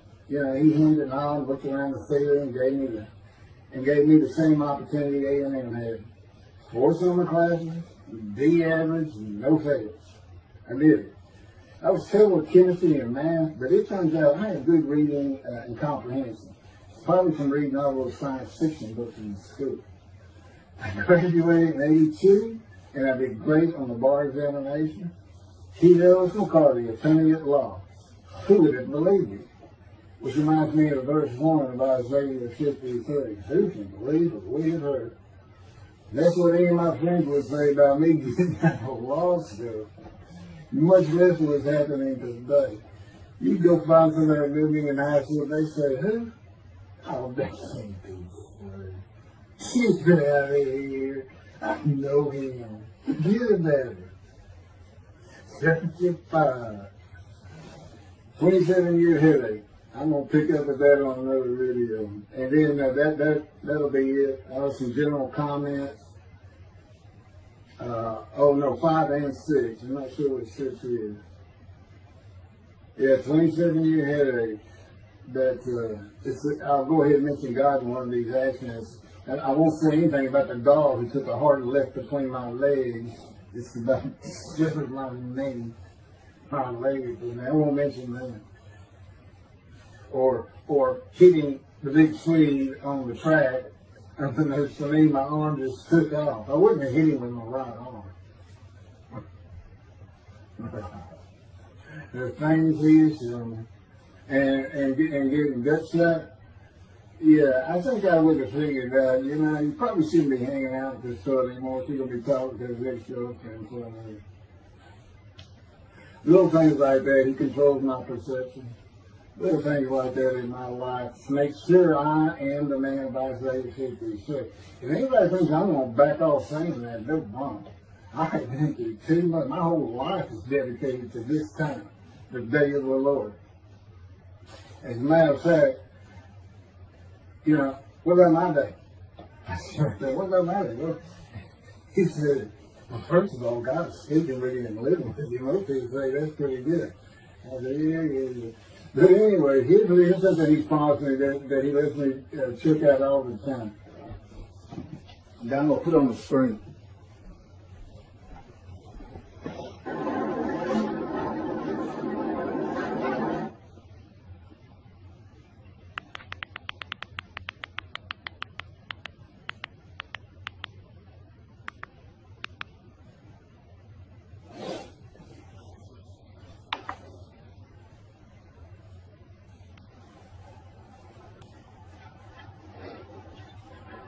Debrading and GP cycles, shorties, slip-ons, code startup.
27-year headache. Chapter 5 of the life of God's righteous servant of Isaiah 53. The same year I graduated from law school in 1982, my son Justin was born. In 1985, my daughter Brooke was born. In 1988, my youngest child and daughter, Laura, was born. I was making good money, though I expected a lot more. And my first job with a law firm that specialized in collections. I also tried my first civil case, which, while working there, which was a nerve-wracking event, first trial. The first day I entered the courtroom, the judge asked me if I was a law clerk. I had a very youthful appearance, though I was 28 years old, not 20, common age for a law clerk. My youthful appearance in junior high school and high school with my long, wavy, blonde hair I usually kept in a ponytail had way too many people tell me I looked like a girl. It is interesting, though, at least to me, not one person in my entire life has ever said anything about my disfigured arm. I must have looked like a girl who would beat on you if you did it. When I got mad, there was no hiding it. You could see it in my face and hear it in my words. When I was 28, Brooke was born. I tried my first civil case, and the bane of my existence on earth began. A never-ending headache that I generally thought to be associated with post-traumatic stress disorder. I had terrible nightmares from my youth, but now I seem to have begun grinding my teeth, causing the temporal mandibular joint, T&J, to ache terribly during the day, and the whole side of my head, the muscular, I don't know what you call it, but underneath the skin of the skull, was always real tight, a tightening of the muscles. It was difficult to even talk to people at some points. For 27 years I had that headache. I tried every time. Even surgery on the TNJ, and another surgery where the doctor severed my upper jaw and then trisected it from my skull and spaced it to fit my lower jaw. All to know that I could not stop the nightmares and the grinding of my teeth. Mouth guards helped my teeth, but the pressure was still there. I literally feared going to sleep. I didn't want to wake up the next day sometimes because I knew how bad the pain would be there again. It completely ended my dream of being a trial lawyer. So I got an associate position in an oil and gas firm and began learning how to prepare title opinions for oil and gas companies on tracts of land they plan to drill on. Basically, a title opinion is you start insolvency, which is when the state granted the land to someone, usually great, large tracts of land, and from there you get parceled out and cut up, and I'd be chasing one small tract within a very large one almost 200 years ago in the early 1800s, and I would have to create genealogical charts of heirship, for people who died without a will. And they had to know who the family members were. And I got very good at it. And I really enjoyed it. I did a small towns throughout Texas and into their courthouses where they would keep all the records of every transaction, of every piece of land in the county. But anyway, there's an awful lot to it. I do go into it in some detail in the book, but I'm not going to for this video.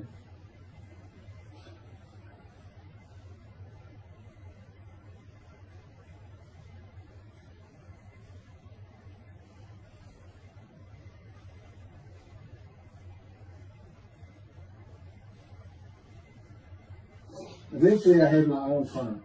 It's just me. I had my own office, and I was doing very well, though billing hours for title work is generally lower than other areas of the law, by the hour.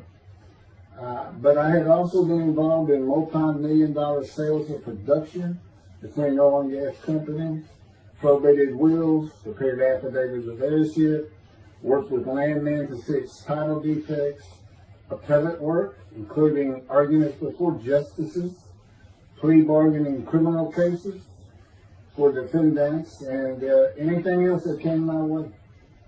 Then it all stopped, and once again I was fighting for my life in 2001. This is chapter 6, skin, colon, and lung cancer. Oh, just God would have me tell you, he gave me those headaches. When he came to me, I stopped having nightmares. He provides my dreams for me now, and often as a learning experience. But the grinding of the teeth, everything stopped, and I thought it was just because I wasn't having nightmares. And took away any symptoms of PTSD, for which I was receiving money from an insurance company for disability, partial disability. And that went on for about 7 years. Then one day we're out walking, year 7 or 13, and I had that headache. It just came. And I just stopped. And I said, "You got to be kidding. You did not give me those headaches." He said, "Yes, I did. It's necessary. You are considered the suffering servant of Isaiah 53. You had to suffer your entire life until you're suitable for my purpose." And that includes sitting every verse of Isaiah 53. At that time, I finally read it 7 years into all this. It was about year 2, I think. But yeah, he did. And, you know, I ended up taking painkillers left and right and drinking with it, as so many people do. I was able to maintain, you know, my life, my work, and everything, but it was enough to put the strain on my marriage that I pretty much blamed myself for it. And I told him, I did. That's the only time I got hot. Dysphagia in me, gut shot, those things, they didn't bother me. But I said, you hurt my children terribly with that. Because I became a bad father. I mean, I wasn't the father I could be. I mean, they love me and I love them. We don't have any serious risks. They're off living their life and they're all doing great.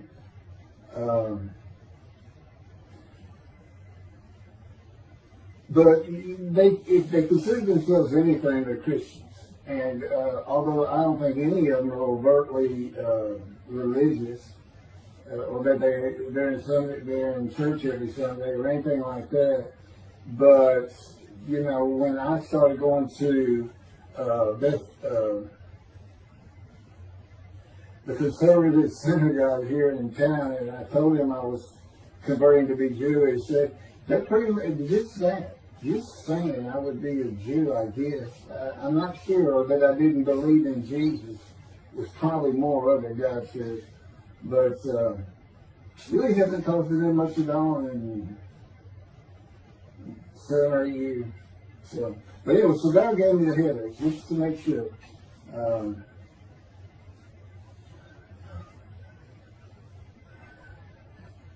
Anyway, I was married to Denise for 18 years, and we divorced in 1997 for irreconcilable differences. We agreed that she maintain custody of the children. The first to leave was Justin, and he came and lived with me. Then Brooke started getting in trouble, who is, as tough as she is beautiful. Her mom's very difficult to get along with. Justin was a lot like me at his age. Trouble followed him everywhere he went. Like me, he was hard to talk to, and like me, his getting out of high school was a coin flip. He's doing great. He learned the oil and gas landman business, and I helped him out as much as I could, and friends of mine helped him out even a lot more. And he's very successful in it. Married, no children. Laura's married, no children. She's got a great job. And Brooke is married with 2 children. I have 2 grandchildren. Long life, fetus children. You'll see what I'm talking about, long life, when I get to lung cancer that God chose to crush me with. Something had to be done, and to make matters worse, Denise had met a man, and they were going to get married. But he didn't want Brooke. to be part of their new family, or Justin for that matter. He wasn't going to go stay with them anyway. Now, I had 2 of the children, and she had 1, but all still in her custody according to the divorce decree. So anyway, I stopped paying child support on those 2. That had not gotten around to the proper revision of the divorce decree when I took Justin and Brooke with me to live on the Big Island, Hawaii. Laura came with us to visit for a month. This oversight on my part resulted in Denise and now her 3rd husband filing papers in divorce court for past child support for all 3 children. For the time I had begun paying her 1/3 of the original amount. I represented myself. I had 1 contempt of court and was locked up for a day. But I never had to pay that money. By verbal agreement, I sent Laura back exactly 1 month later. I could not leave her out, and I wanted her to see where her brother and sister would be living. They were all so close and protective of each other, and still are to this day. And she was so sad. One of the hardest and emotionally painful things I had ever done was put her on the plane back to Houston. I can't think of anything else. The backdrop to moving to Hawaii was my firm was in dire need of new work. But the oil and gas industry was down. It's always up and down. And my clients were not drilling. A landman I knew called and said his sister in Hawaii, a brilliant eye doctor, but not a good businesswoman, needed help resolving creditor issues stemming from her new offices and equipment purchases. I told him it was a good time for me, as things were slow, and who's going to come down to this trip to the Big Island, Hawaii. So I went and took care of everything without charge, but of course everything was paid for. When I came back to live in Hawaii at the urging of the doctor that I had helped, who did not like the look of an abrasion on my chest, and it had been there for years, I was examined by a friend of hers, and it was cancer. I don't remember what the doctor called it. He removed it in surgery with a 6-inch diameter circular cut, and it was not malignant. I could practice in just about any area of the law. And all I had to do was pass the Hawaii bar exam, one of the toughest in the nation. While studying to the bar, my body, all at once, in a moment, told me something bad was wrong with me. I had been running, swimming, riding my bike everywhere I went, letting Justin have the car, and had been feeling good and strong. In a moment's time, I was weak and sick while grocery shopping. There was a pain in my belly and my abdomen. I did not know it, but a large tumor in my colon had burst through my colon, and I was bleeding internally. I did not go to a doctor, which I guess is my nature. That, and I did not have medical insurance. Anyone asking anyone for help unless they were at a critical stage, such as a bullet wound, was something I couldn't do. I mean, there's all kinds of personality disorders. I thought surely it would pass, and decided to just give it time and bear up to the abdominal and belly pain. I continued studying and took the Hawaii bar on Oahu and Honolulu in the summer of 2001. I had lived in pain for so many years from my headache, and passing the bar was so important, I just kept going day by day. Pain was getting worse, and but I kept exercising. It's the only time I didn't focus on the pain. I had always been a fast healer, and I thought that any day it would just go away. I finally could no longer take it. Brooke, it turns out, was in Houston visiting with her mom, and I left Justin at our little, we called it the little green shack. It wasn't much to it. We weren't there very often living, so to say, and went to Houston to find a doctor for diagnosis, staying at my parents' townhome. This is where I'm at now. I had allowed my major medical insurance to lapse using premiums for child support when things had gotten lame. I just needed someone to tell me what was wrong. I would find a way to take care of whatever the diagnosis was. Early September, I was close to dying, lying on the floor of a dingy apartment of a friend who traveled for work. I could no longer get up to even try and get medical help. And I had not told anyone how bad it had become. Then the flames hit New York. Seeing how grief-stricken so many relatives were on the news, I began to think for the first time how awful my children would feel when they found out how and where I died all alone.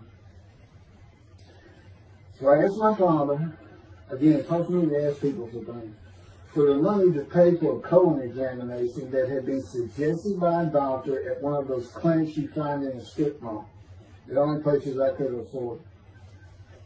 The doctor who performed the colonoscopy finally found what was making me so ill and unable to eat. A malignant tumor 6 to 8 inches long that had burst through my colon, and I was bleeding internally. You know, I come out of anesthesia, partial anesthesia, and he's holding this picture, and it's this great big purple blob issue. I couldn't get the scope past this. That's a good way to wake up. To say it crushed me in my life is an understatement. The pain, the weight loss, inability to eat. All I could do was drink calorie drinks. Began about 4 months before the colon examination. That was 4 months of sheer pain. But as it turns out, I did pass the Hawaii bar exam. It was now early October 2001. The doctor told me, look, you don't have insurance. Go to Bentop Hospital. That's the hospital I went to when I got gut shot. Gunshot. I prefer gut shot. Sounds good. Forget it, man. He gave me the picture from the procedure showing what he could not get the scope past. He's shaking his head and saying, you should have come in much earlier. So I went to Bentop thinking I was here in 75 on October 5, dying, but I did survive. And here I am again on the first week of October 2001. Showed the pictures to the admitting nurse. Instead of them sending me to the waiting room, she just looked at me and she said, Mike, this is a public hospital. I mean, you can wait all day long to have a cold check. She looked at me and said, why did you wait so long? And how are you still alive? And I told her, I have no idea. She did not send me to the waiting room. They had an orderly take me immediately to a room. There they hooked me up to a morphine machine where I could hit a button at a time interval I could no longer remember and receive a small dose. I didn't know I never missed one. I was very depressed, and my parents who waited in that line for admittance with me looked so sad and depressed. It was not one of my better days, though I finally had some pain relief. Day after day, I lay there waiting for the next test they would run. It was during this time I received notification that Denise had filed papers in the divorce court to recover monies for the time I was taking care of 2 of the children. That's also when I received notification from Hawaii that I had passed the bar exam.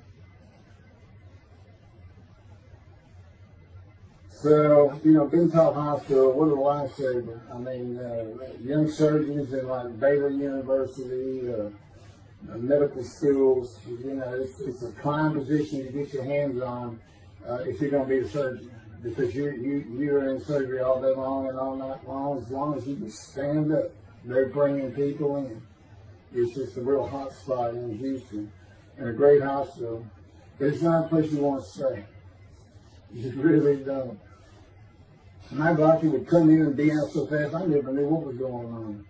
He did tell you my previous surgery to my abdomen, where they opened me up from stem to stern, complicated removal of the tumor. On October 25, my son's birthday, he was now stuck in Hawaii. They cut me open again and removed the tumor. It was about a week or so later, I was released with a schedule for chemotherapy. I returned to the dingy apartment all alone, and I just stared at the television for weeks. I did, and chemo was so depressing for those who had to go into it. A small room with big chairs for about 20 people who all looked like death, including me. Everyone with an assortment of bags of chemo dripping into our arms for hours. It took about 8 hours before I really got sick from it. And I had to park a long way to avoid paying for parking and drive a long way to the apartment. It was a very gloomy fall in winter. When I completed my chemo of once a week for 6 or 9 months, more tests were scheduled. I do not remember how many months the chemo lasted. I do remember I did not finish, missing the last 3 sessions. At the end, I could not get out of the door without bursting into tears and just not going. It just wore me down to nothing. On the right side, it was my goal. I had my own apartment called the Loft. It was brand new and very nice on a bayou close to downtown Houston with a running trail alongside it and lots of woods near Memorial Park where I had been running a 3-mile circuit since high school. I returned to being called for follow-up tests, including x-rays of my chest, and the colon cancer had not returned then and to this day. The chest x-rays were another matter entirely. The doctor told me he had bad news and showed me the x-rays telling me the white spots I was seeing was cancer. They were everywhere. Lungs full of cancer, he said, at a stage I could not be treated with any success. My dad was with me, and I asked the doctor, well, what does that mean? And when he said you need to prepare for death, the look on my father's face was so sad and hurt at the same time I'll never forget. And we've been through some tough things in this house. Every house we've been in. He didn't affect me one bit. I did not feel anything. I was too deep down from the chemotherapy repair I did. God tells me I had a lot to do with that. And in fact, no matter what they said, I didn't think I was going to die. But I didn't know that. I just wasn't having that conscious thought. And that's what he had a lot to do with it. And of course, he hadn't spoken to me yet. I had never seen a doctor for cancer or any other ailment since that day. I had to get Justin home was all I thought about. But I needed money. I found an old client that needed a towel penny for a drill site well. I struggled through that and got my boy back to Houston. And it was tough. I was so weak. And it's been so long since I really had done any title work. And just going to pick the work up and visiting with the client was a major to-do for me. But we got there and I got Justin home and he went to live with some childhood friends. This is now 2002 and going into 2003. I just walked all over the running trails in a 3-mile loop at Memorial Park and in the woods day after day. I didn't think about dying, but I did start. But I did not think about suicide my law practice either. I watched a lot of television and played video games. I watched the Tour de France for the first time and got inspiration from Lance Armstrong. I was still alive though, and the funny thing was my lungs never bothered me. I was never sick. It's because God had already removed it. After I got the news I was dying of lung cancer, he took them from me. That's what he tells me. And I don't have any symptoms. Well, you'll see right here, in 2005, I picked up some title work here and there and made an office out of my loft. I bought my first motorcycle, soft-tailed lowrider Harley Davidson. First time in many years I was happy. I love riding that bike. In 2006, I did some landman work for standard day wages and began dieting and running.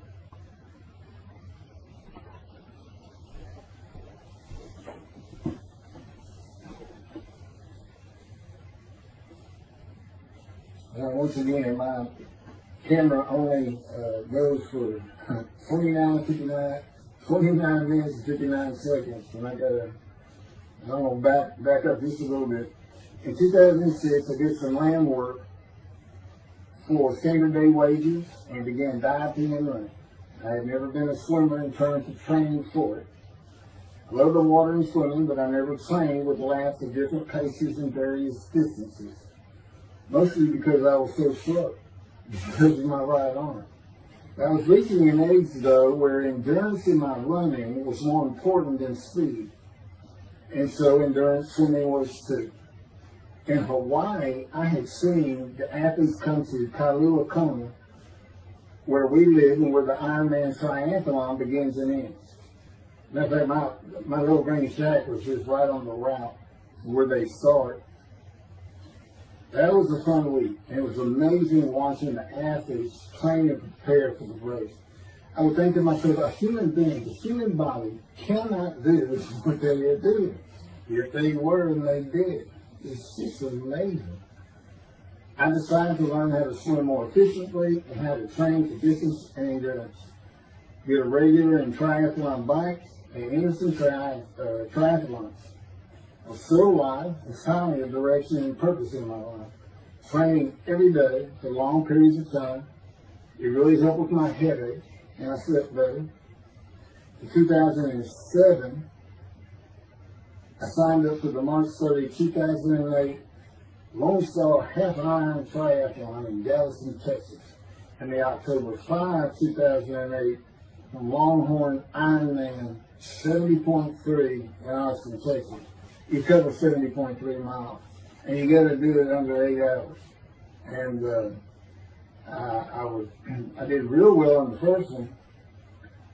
As far as my time, it's 7 hours and a little bit, but I barely made it without disqualification in the one in Austin. And it was primarily because of the hills. It's this very hilly area in central Texas, I did. But I did make it, and swore I'd never do another one. But I did that after the first one too. It's tough. My insurance is still paying for my inability to work, primarily based on the headaches and a diagnosis of PTSD. So I was not working, and I got real serious and trained to swim to 1.2 miles in the ocean, and that would be in Galveston and in a lake in Austin. 56 miles on the bike and a half marathon, 13.1 mile run. That's what I was able to do with a diagnosis in 2001 of lung cancer that could not even be treated, stage 4. And that's just about impossible.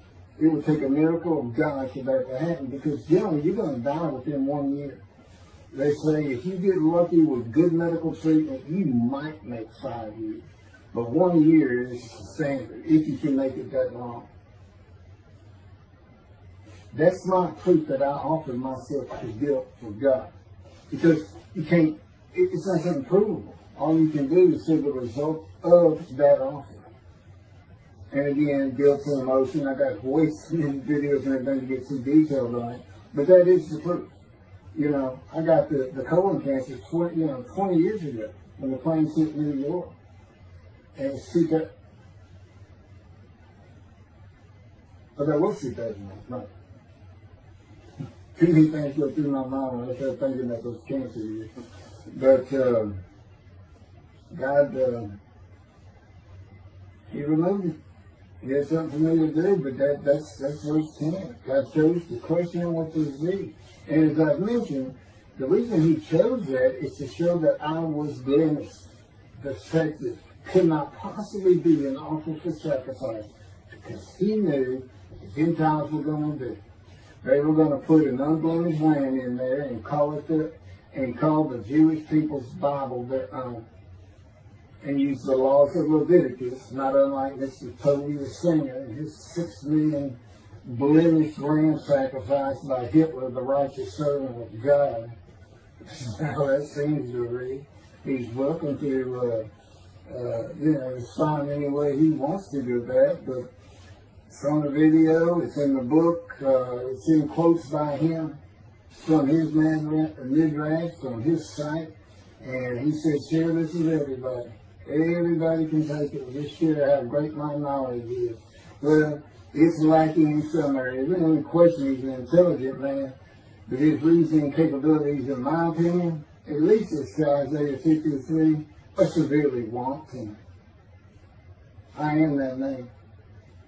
And God's going to give Christians hell with it and with me. Just like I just heard this for the first time on the video. When all of a sudden he had me say that Jesus announced he wasn't the man of Isaiah 53 on the cross when he said, Father, Father, Father, why are you forsaking me? Because he was about to die.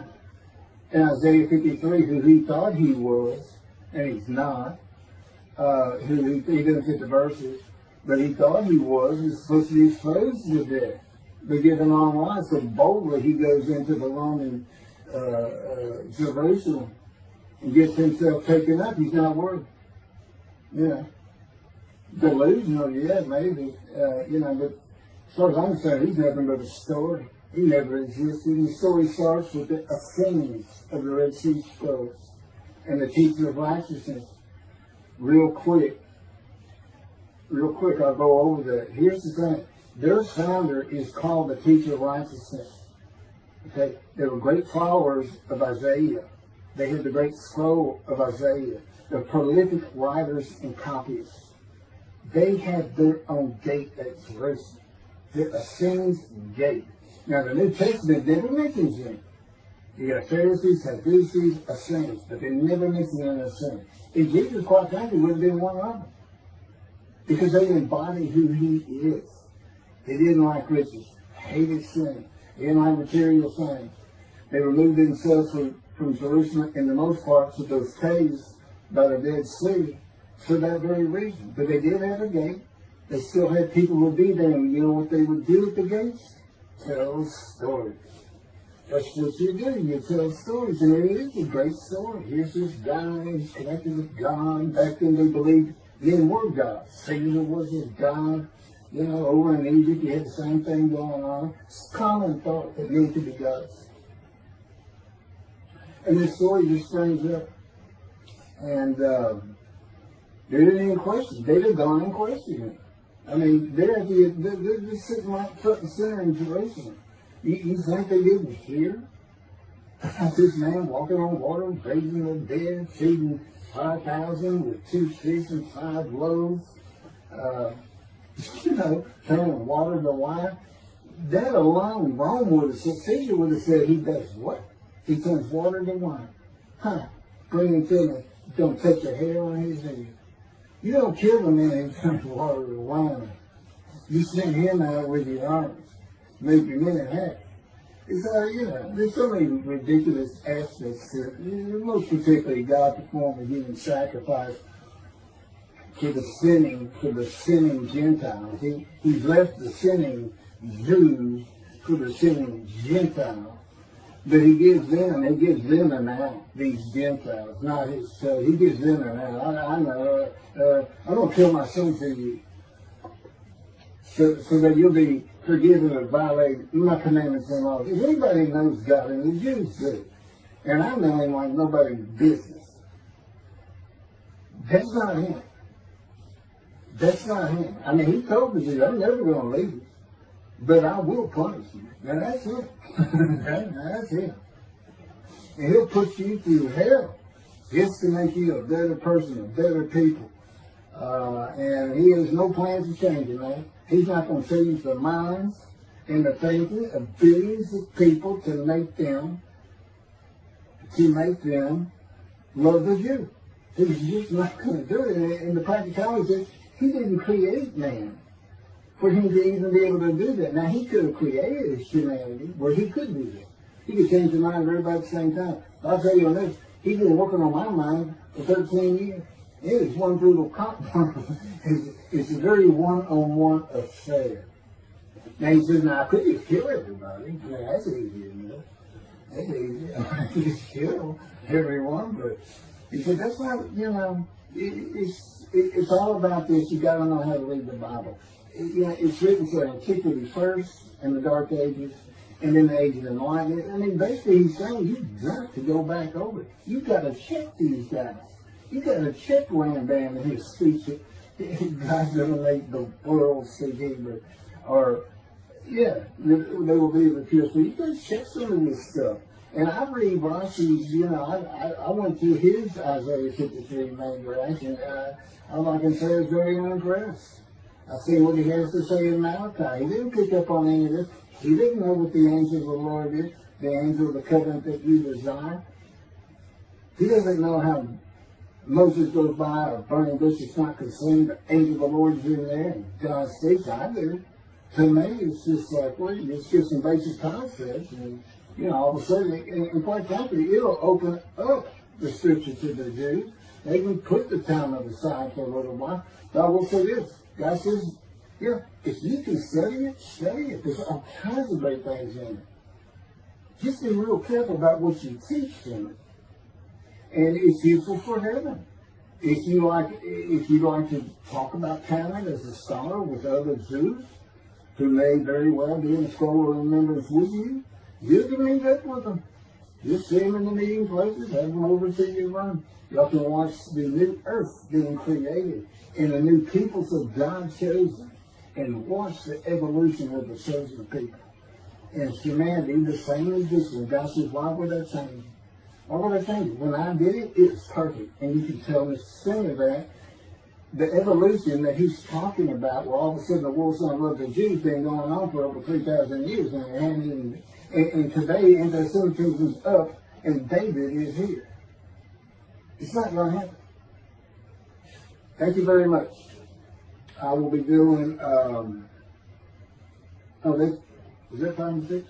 Yeah, that was 5 and 6. Now the book picks up at chapter 7. It's on video when God first speaks to me. And it's just very interesting. And we'll still be putting some videos out. But I've pretty much covered all the major material. Everything from Isaiah 53, the day of the word, Lord. There's a few more things. And it's a better read than it is a video watch. But, for those who like to read. But it's covered very well in these videos. And now that I put in the personal part in, which is to show how I see Isaiah 53, and you see the difference in my life. Now that's a life of suffering. That's a life of pain. That's a life of familiar with disease. They said, gee, when he died on the cross, he stirs, this and that. You know how much he suffered in his life? I mean, he's not even in the conversation as a man of suffering. He's not in the conversation. Thousands and thousands and thousands of people died horrific deaths back then, and by crucifixion. That's the only one. This is descriptive of a man and his life, so you can find him, identify him. And what did he do? He never suffered. He was never sick, ever, until the last day of his life. 30 years old, he's got one day, but under his belt is pain and stuff. Yeah, to me, that's not, you're not even in a conversation. I mean, this is nothing. That's not being suffering. That's just, you're a bad death, sorry. You got whipped first. You got whipped. One gospel says that the scourging was an open-handed slap to the face. Now, the other three do say scourge. And then every movie you see, he's carrying that cross. He's all whooped up and bleeding, this and that. He carries the cross in one gospel only. In the other three, it's carried for him. And then he's on the cross, and what does he do? Father, Father, why have you forsaken me? And then the gospel says, one of them, and then he gave up the ghost. He gave up and died. I laid in the back of the ambulance for 8 hours, doing everything I could in my power to stay alive. Just gave up the ghost. There's another video where we make that a little bit more humorous. Anyway, thank you for listening, and I guess that's it. Thank you.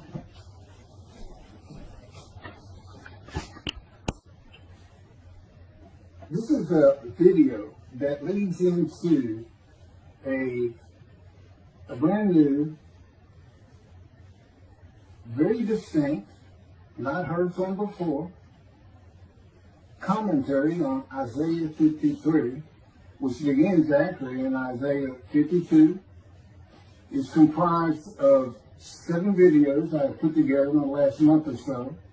And I'm just putting them all together with a lead-in video explaining these things and why it's so new, novel, and has such a different view of the scripture from that which Judaism teaches regarding a Messianic era when David comes, the descendant of David. They often refer to him as King Moshiach. Moshiach means the anointed one.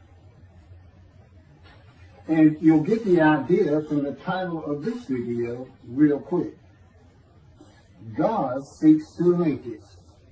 And it began like this. The doctors who gave me 1 month to live from lung cancer in 2002 that developed from my colon cancer metastasizing would have been surprised that I was still alive, to say the least. I had stopped thinking about the lung cancer years before. The white spots in the x-rays that filled my lungs like the stars in the night did not inhibit my breathing or slow me down in any way. At this point in time, I'm training for my first triathlon. And I didn't start small. I did a half Ironman. It's 1.2 miles swimming in the ocean, 55-mile bike ride, and half marathon, 13 miles. They call it the 90.3. One Saturday in the fall of 2007, I was cooking lunch in my small kitchen, post-divorce, and at the stove, when God said, from just a little behind me, as though somebody was speaking to me right here,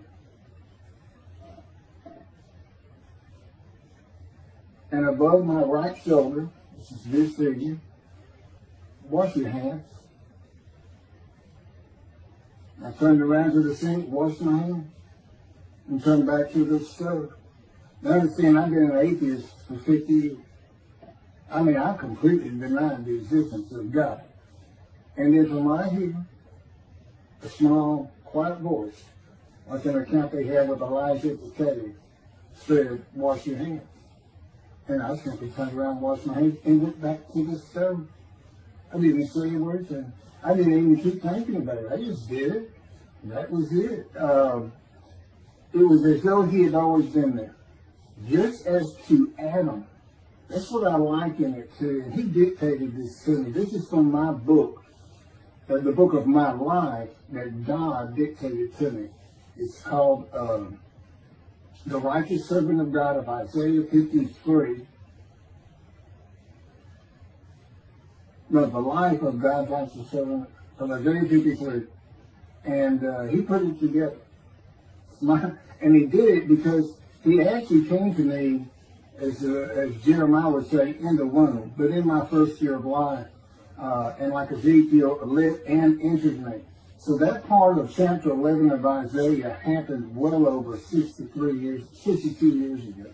That's when that happened. That's when Moshiach was here. For all these rabbis and commentators who have been saying, he's here, no, he's here. Well, he's been here, I've been here a long time, I just wasn't prepared and hadn't even heard his voice yet.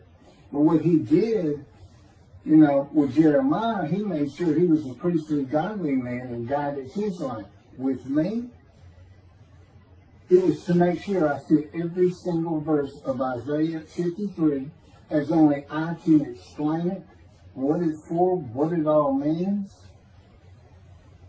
and live a life of something familiar with disease. God chose to crush him with disease that he would offer himself for guilt and receive long life to see his children. That's not proof that it happened. It told me 20 years ago, we can't treat this lung cancer. It's too advanced. You're going to die. And you're going to die real soon. You need to prepare for it. And it did crush my life. I stopped work. I just kept waiting to die. And I'm getting dying now. I'm training at this point in 2007. I'm training for a triathlon. I finally said the heck with it all. And that's the proof. Crushed with disease, exposed to death. That's in verse 12. Exposed to death. And here I am, 20 years later, still going. Haven't seen a doctor since. Never received any treatment, which is unheard of with lung cancer. And had colon cancer before that, and had skin cancer. I'm a man familiar with disease, and God chose to crush the disease. And these 7 videos put together as one. Obviously, I wouldn't ask or want, and I couldn't do it. To listen to them all at one time, but I know you can mark your thoughts and everything. But it was spread out in 7 different videos, and I thought, well, the next video I'll do, I'll have a preamble to it and explain this. This is not fooling around. Once you learn my version, which comes from God, of when Moshiach comes, the day of the Lord, which is left out of the Messianic era. But if you ignore me, God says, as my role as Elijah, God says, when he does return to his temple suddenly, it's going to be with, and it's not there, it's going to be with utter destruction to the land. Okay, all this is explained, so I'm not going to keep going in detail and carry on with God first speaking to me, but it was as what Adam would have felt like. This is natural. I mean, to him, you know, having somebody speaking to him from above him, from up here, from within him, it's perfectly natural. And he wouldn't be falling down in reverencing and I'm not worthy and all that. It would just be this person's always talking to him and telling him what to do. The fact that he doesn't see him wouldn't probably enter into his mind. This, you know, this is the natural order of the world for Adam and me, particularly today, 13 years later. Still in God's final refinement, preparing me, and now we have the books, the unpublished, Jewish publisher, Christian publisher. I dare not even send it to them, because how harsh I am on Jesus Christ, who said he was the man of Isaiah 53. And it's because of him I had to get crushed with cancer. That's what that's all about. God doesn't have to crush you to make you offer yourself for guilt. He just seized Ezekiel and put him through the fire of refinement, the anguish of it, and sent him off to be a prophet to the Assyrian, Babylonian exile, of which he was one, actually. Ezekiel, the book of Ezekiel is the key to Isaiah 53. That's my backup. See, God, these videos, everything, the way where he put angel of his presence and Holy Spirit, that Judaism doesn't recognize. A host of the Lord's host. It's in the book of Joshua, one time. He did it so they wouldn't find it. He knew what this was going to be about. These are my priests. This is what it's all about. He set it up for me to be this controversial. You just got to take the Messianic era of Judaism and toss it out the window. And you'll understand why, when God has me explain it to you, he controls everything I do, think, and say. Finishing preparing lunch and ready to watch a Texas A&M football game, I headed to the living room, and God said, "Get a napkin." I turned back to the kitchen and got a paper towel. Sitting on the couch from about the same place. Sitting on the couch with the television on and my plate in my lap, God said, "Get your TV tray." I got up, set my TV tray in front of me, and placed my plate on it, began eating and watching the game. That night, I was in bed reading a book. From the doorway, God said, "Tomorrow we're going to Bed Bath & Beyond, the store, to buy a shower curtain, sheets, pillowcases, and shopping journals for things that you need." I said, "Okay." and continue reading my book. That's God spoke to an atheist. That's how it started. We call it the early years now. Talk about it. It was so different from the way things are and all the same in the same breath. And I have since done this. It was by his power upon my emotions and thoughts that his presence with me was though he had always been there. In other words, when you read in the Hebrew Bible, God calls somebody's name like little Samuel, he says, here I am. Here I am. Now there's some accounts of people falling to the ground, but he can put a silent knowing to you. He can put knowledge within you, your mind, where you never hear a word from it. In other words, put into your mind, the God of all creation is about to speak to you. And he doesn't have to say, stay calm. He controls emotions. He's saying, Keith, I created emotions. And there's nothing I can't do with yours and believe me. It's just that really. I'm not going to get into all that. This story goes on. It turns out he had been like Jeremiah from the womb, and he passed by that. I've never been affiliated with any church or synagogue. I've never had any teaching from yeshiva or seminary. Throughout my life, I did not. Let's say it this way. I was the actual opposite of Jesus Christ. Actual opposite. I'm a sinner. You know, I mean, he took me back. He said, look. Yeah, because I said, well, I wasn't that bad of a sinner. I was. He said, feel it. He'll go off in vision like the story of Scrooge and the Ghost of Christmas Past. I said, I'm so getting smart with him. This is just talking friend to friend. I can talk to him like he's just a buddy sometimes. There is a line I know not to cross. I said, why would you call that a sin? Why is that a sin? He said, Keith, it's a sin. You lied. I said, you did, but if I didn't lie, I was going to jail. He said, but that don't make it good. I said, well, which comes first? Going to saving yourself? Or lying and so what? I didn't believe in you anyway. I wasn't worried about going to hell either. I didn't think about this thing. He's telling me, man, I didn't let you. This is why I was with you from the get-go. He wanted me to be fresh. No preordained, settled in thoughts and beliefs on anything. Of course, I grew up in Texas for the most part, so it would have been Christianity. I didn't associate with anybody who was religious. I didn't even know what the term Jesus meant. I didn't even know that Jesus died for my sins, supposedly, in their theology.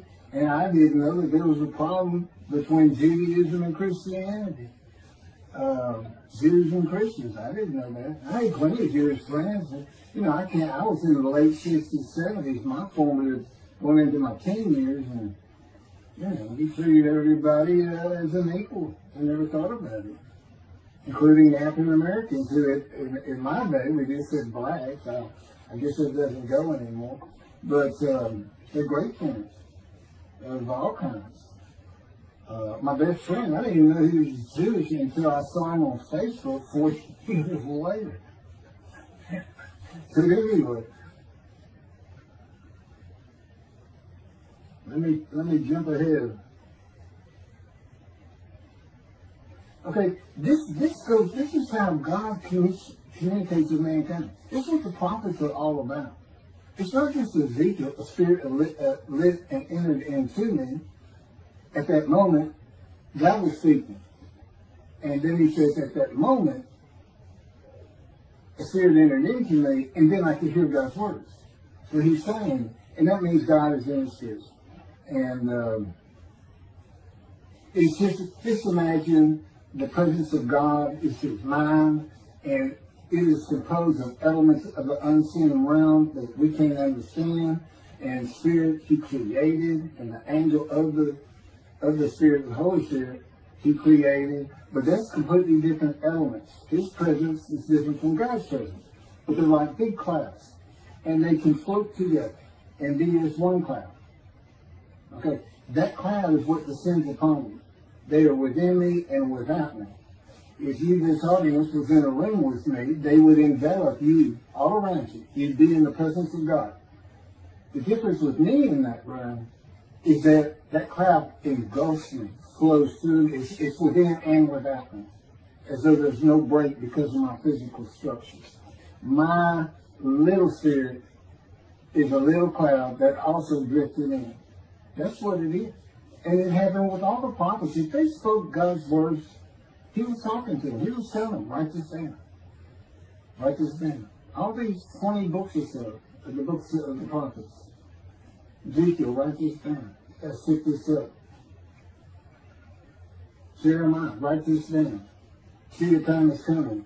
Well, that's the time in Malachi. It all comes together, and you'll find it in all these videos. So, and it doesn't just include Moses and the prophets, the man who wrestled with Jacob. Jacob says he wrestled with a man in divine being. Well, you know, Judaism doesn't acknowledge the Holy Spirit's a person, which is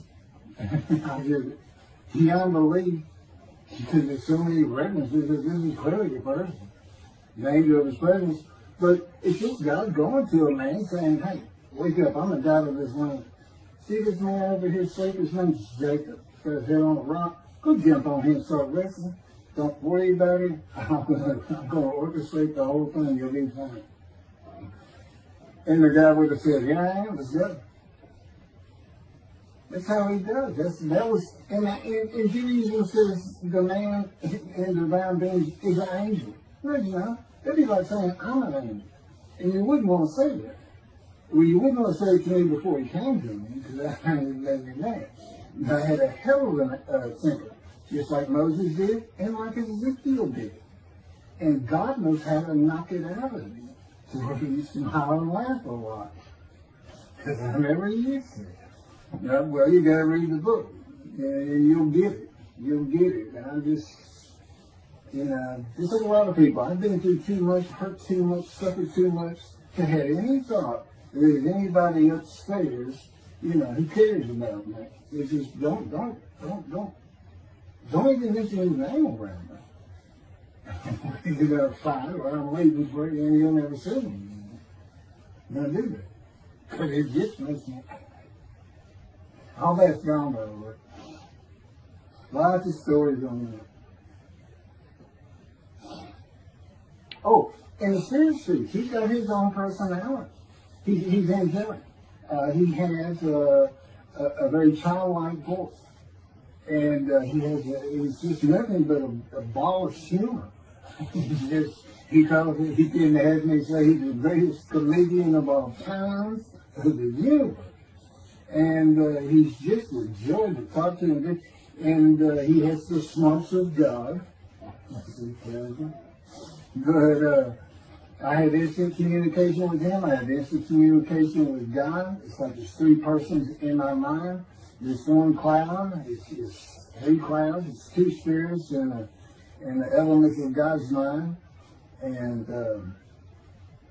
slow process of 13 years, and there's 13 years of, and this is from Isaiah 53, punishment, wounding, chastisement, maltreatment, crushing, bruising, and I'm telling you, he's relentless. This is the stories, and I have a lot more once I get to Israel, and I have full confidence God's going to get it done. That's one thing I don't worry about. 13 years, a year and a half of trying to get books published, denied by everybody who even bothered to answer me, because it's just so different. And it can only go to Jewish publishers, and it's just like, well, this isn't the stuff we believe, and it sounds like he's saying it's him, and this and that. Well, I was. God said I made sure I didn't get them published. I wanted to do the videos first. You see, I'm not on the executive committee. I don't know what's going on 99% of the time. I don't know what I'm going to have for dinner. I no longer have self-will. I can't ask him for anything. There's all kinds of reasons for that, such as, you know, if one of my kids gets sick and he doesn't heal them up, you know, cancer or something, Am I going to be disappointed? Am I going to be hurt? The answer is no. He's trained me too well to even bother asking. If he's going to do it, he's going to do it. I know he has the knowledge, and he's right here with me. So, it's a long, detailed process. I know things from his perspective. This is another reason the Messianic era is not going to happen. And it comes out in these sounds.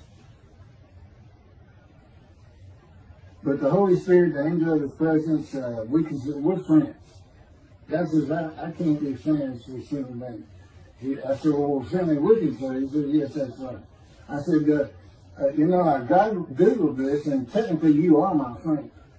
He said, well, I know, but I just don't acknowledge. I said, why? He said, because I'm God. That's what I am. I get to do whatever I want.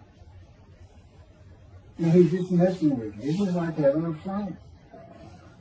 Of course, it's a true statement. He can do whatever he wants. He's pretty stately and regal. But, again, we live together. I've lived with him for 13 years now. And it's never going to end until I die. I wouldn't even know what to do. He said, if I left you, you're going to fall down dead. You're not supposed to be around. I keep you around. So I took that cancer from you, but I just put it back in if you do something that you want to leave. I said, well, what am I going to do? No self-will. To an extent, no self-thought. And I'm telling him, I'm not even a human being anymore. He said, well, what are you? I said, I don't know. I'm man in the divine being, but I'm not human. I don't have self-will. That's what distinguishes you as a human being from an animal. He said, but I'm being a human for you. I'm providing you self-will. So you do, in a way, have it. So you're still a human being. I said, well, I'm dead. He said, why are you dead? I said, because it's like my brain's not connected to my spirit anymore. It's just like you're sending all the information in. And that's about heaven. I haven't lived the existence in heaven as to my thoughts, because in heaven you won't have a mind. The heaven for the Jewish people only, I might add. You won't have a mind. God's got to provide it for you. He's got to be you for you as a completely new and different creature. Still you. Very amazing story on how that goes. And I'm taught all these things and literally experiencing, not only in the real, but in vision. I've had more visions than you count every single vision in the Hebrew Bible and the New Testament. I've had easily double that. And I'm a walking visual. God's communication, and this actually shows up in the story of Moses. He won't let me tell right now. But he puts images in your mind. Instead of saying a sentence, you get something in your mind, a picture. Anyway, I call it visuals. And you can be wide awake for those. And I can be in vision wide awake. Okay, so we finished our shopping. You get shower curtains and everything. And God says, let's go to the bookstore and get you a Tanakh. To which I replied, well, what's the Tanakh? I didn't Hebrew Bible, okay. Well, I know the Holy Bible, the New Testament and Old Testament. And on we go. My son to learn for the first time. At Barnes & Noble, we looked at all the Hebrew Bibles and purchased the Jewish Publication Society's Tanakh, the Holy Scriptures, which is a translation that began in 1956 and was published in 85. Men who spent 30 years on the Leningrad Codex, the oldest Hebrew Bible in existence. They started from scratch. I hear these rabbis and people saying, well, I know what these translations are, this and that, and this, and God says, just go with the JP is. They hit it right just about every single time. I've only found one thing that I don't understand how they miss it. But it's in 53. It's the 1985 edition. That's the best translation you can get out there. And I don't just hear God say to me.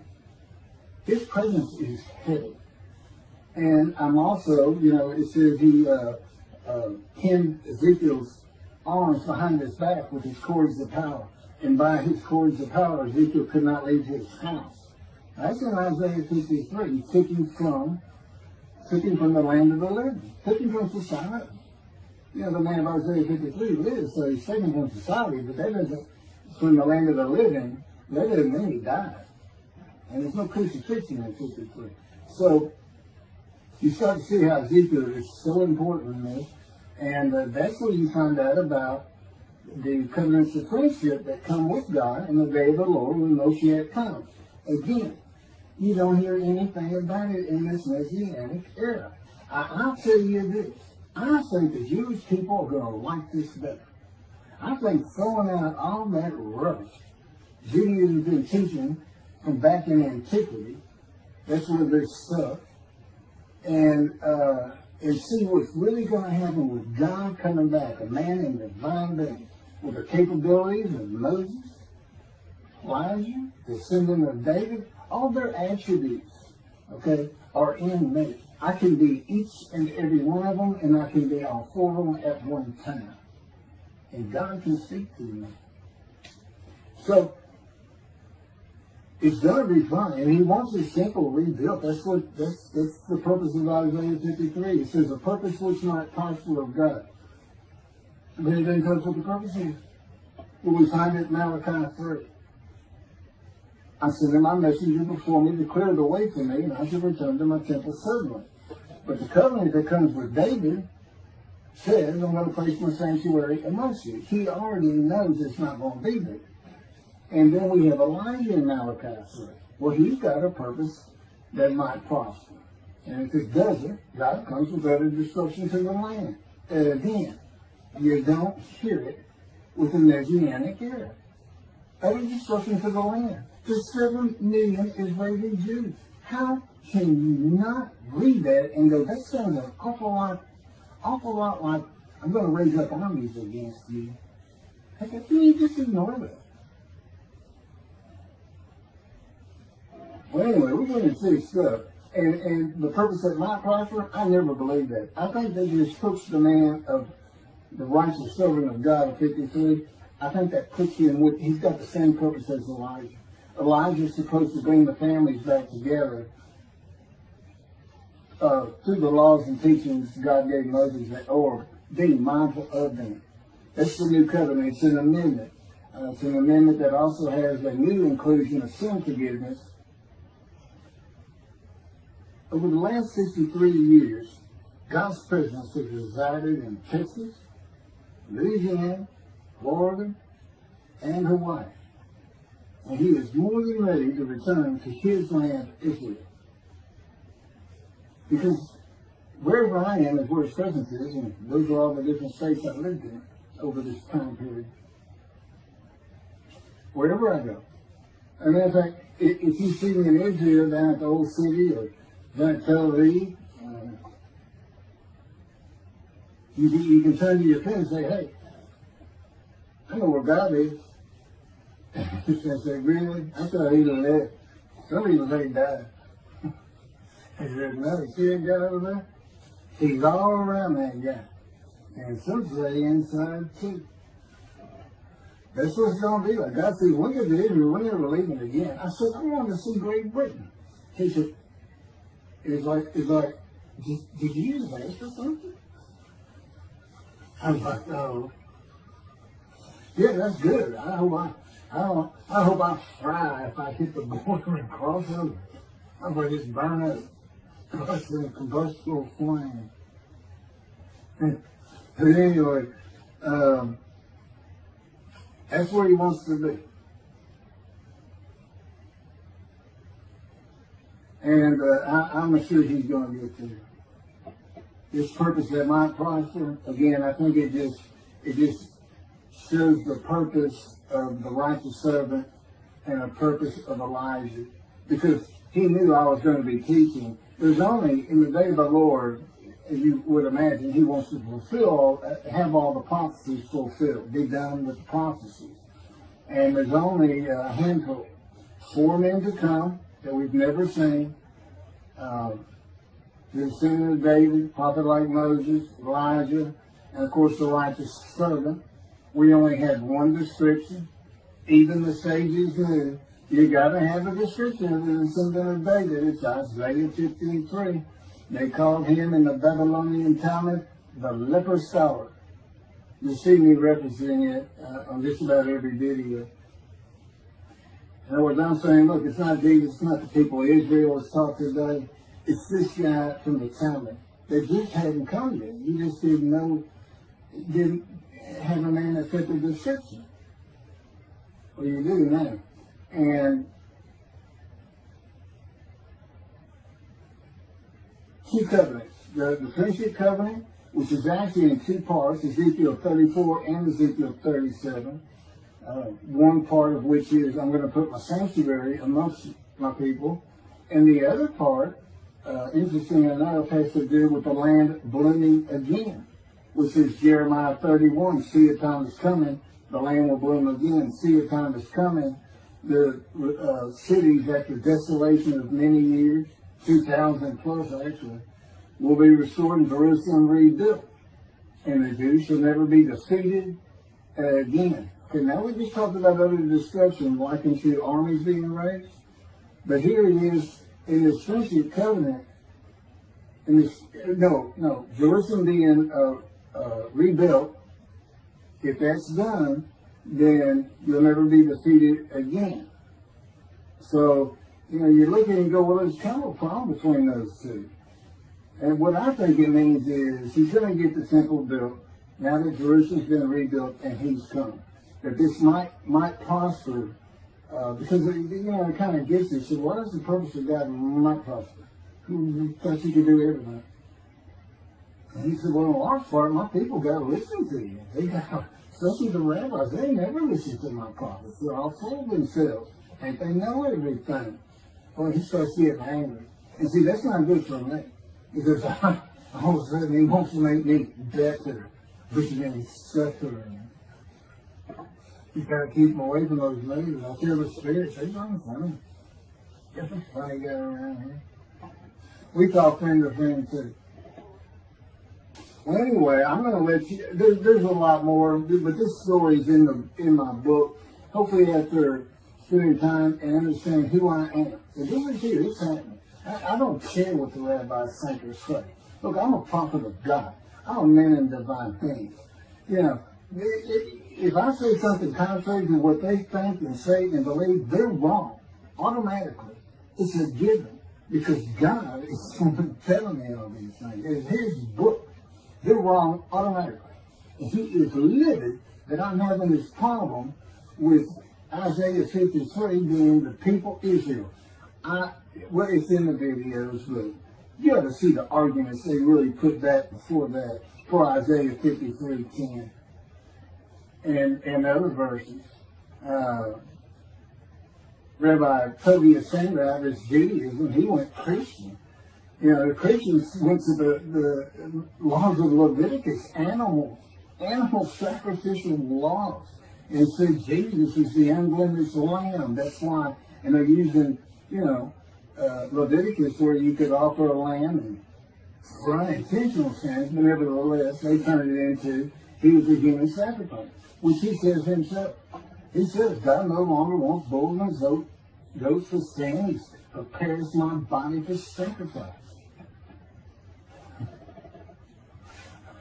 He's really talking about it, and God made a sacrifice to Gentiles so that they didn't have to obey his commandments and law. From an atheist who comes in with no religious background, I read that and I look up face to face with God wherever he is at that moment. I say, you gotta be kidding me. People believe this? He said about 2 billion right now. So I'm not going to bother trying to tell you how many there's been in 2,000 years.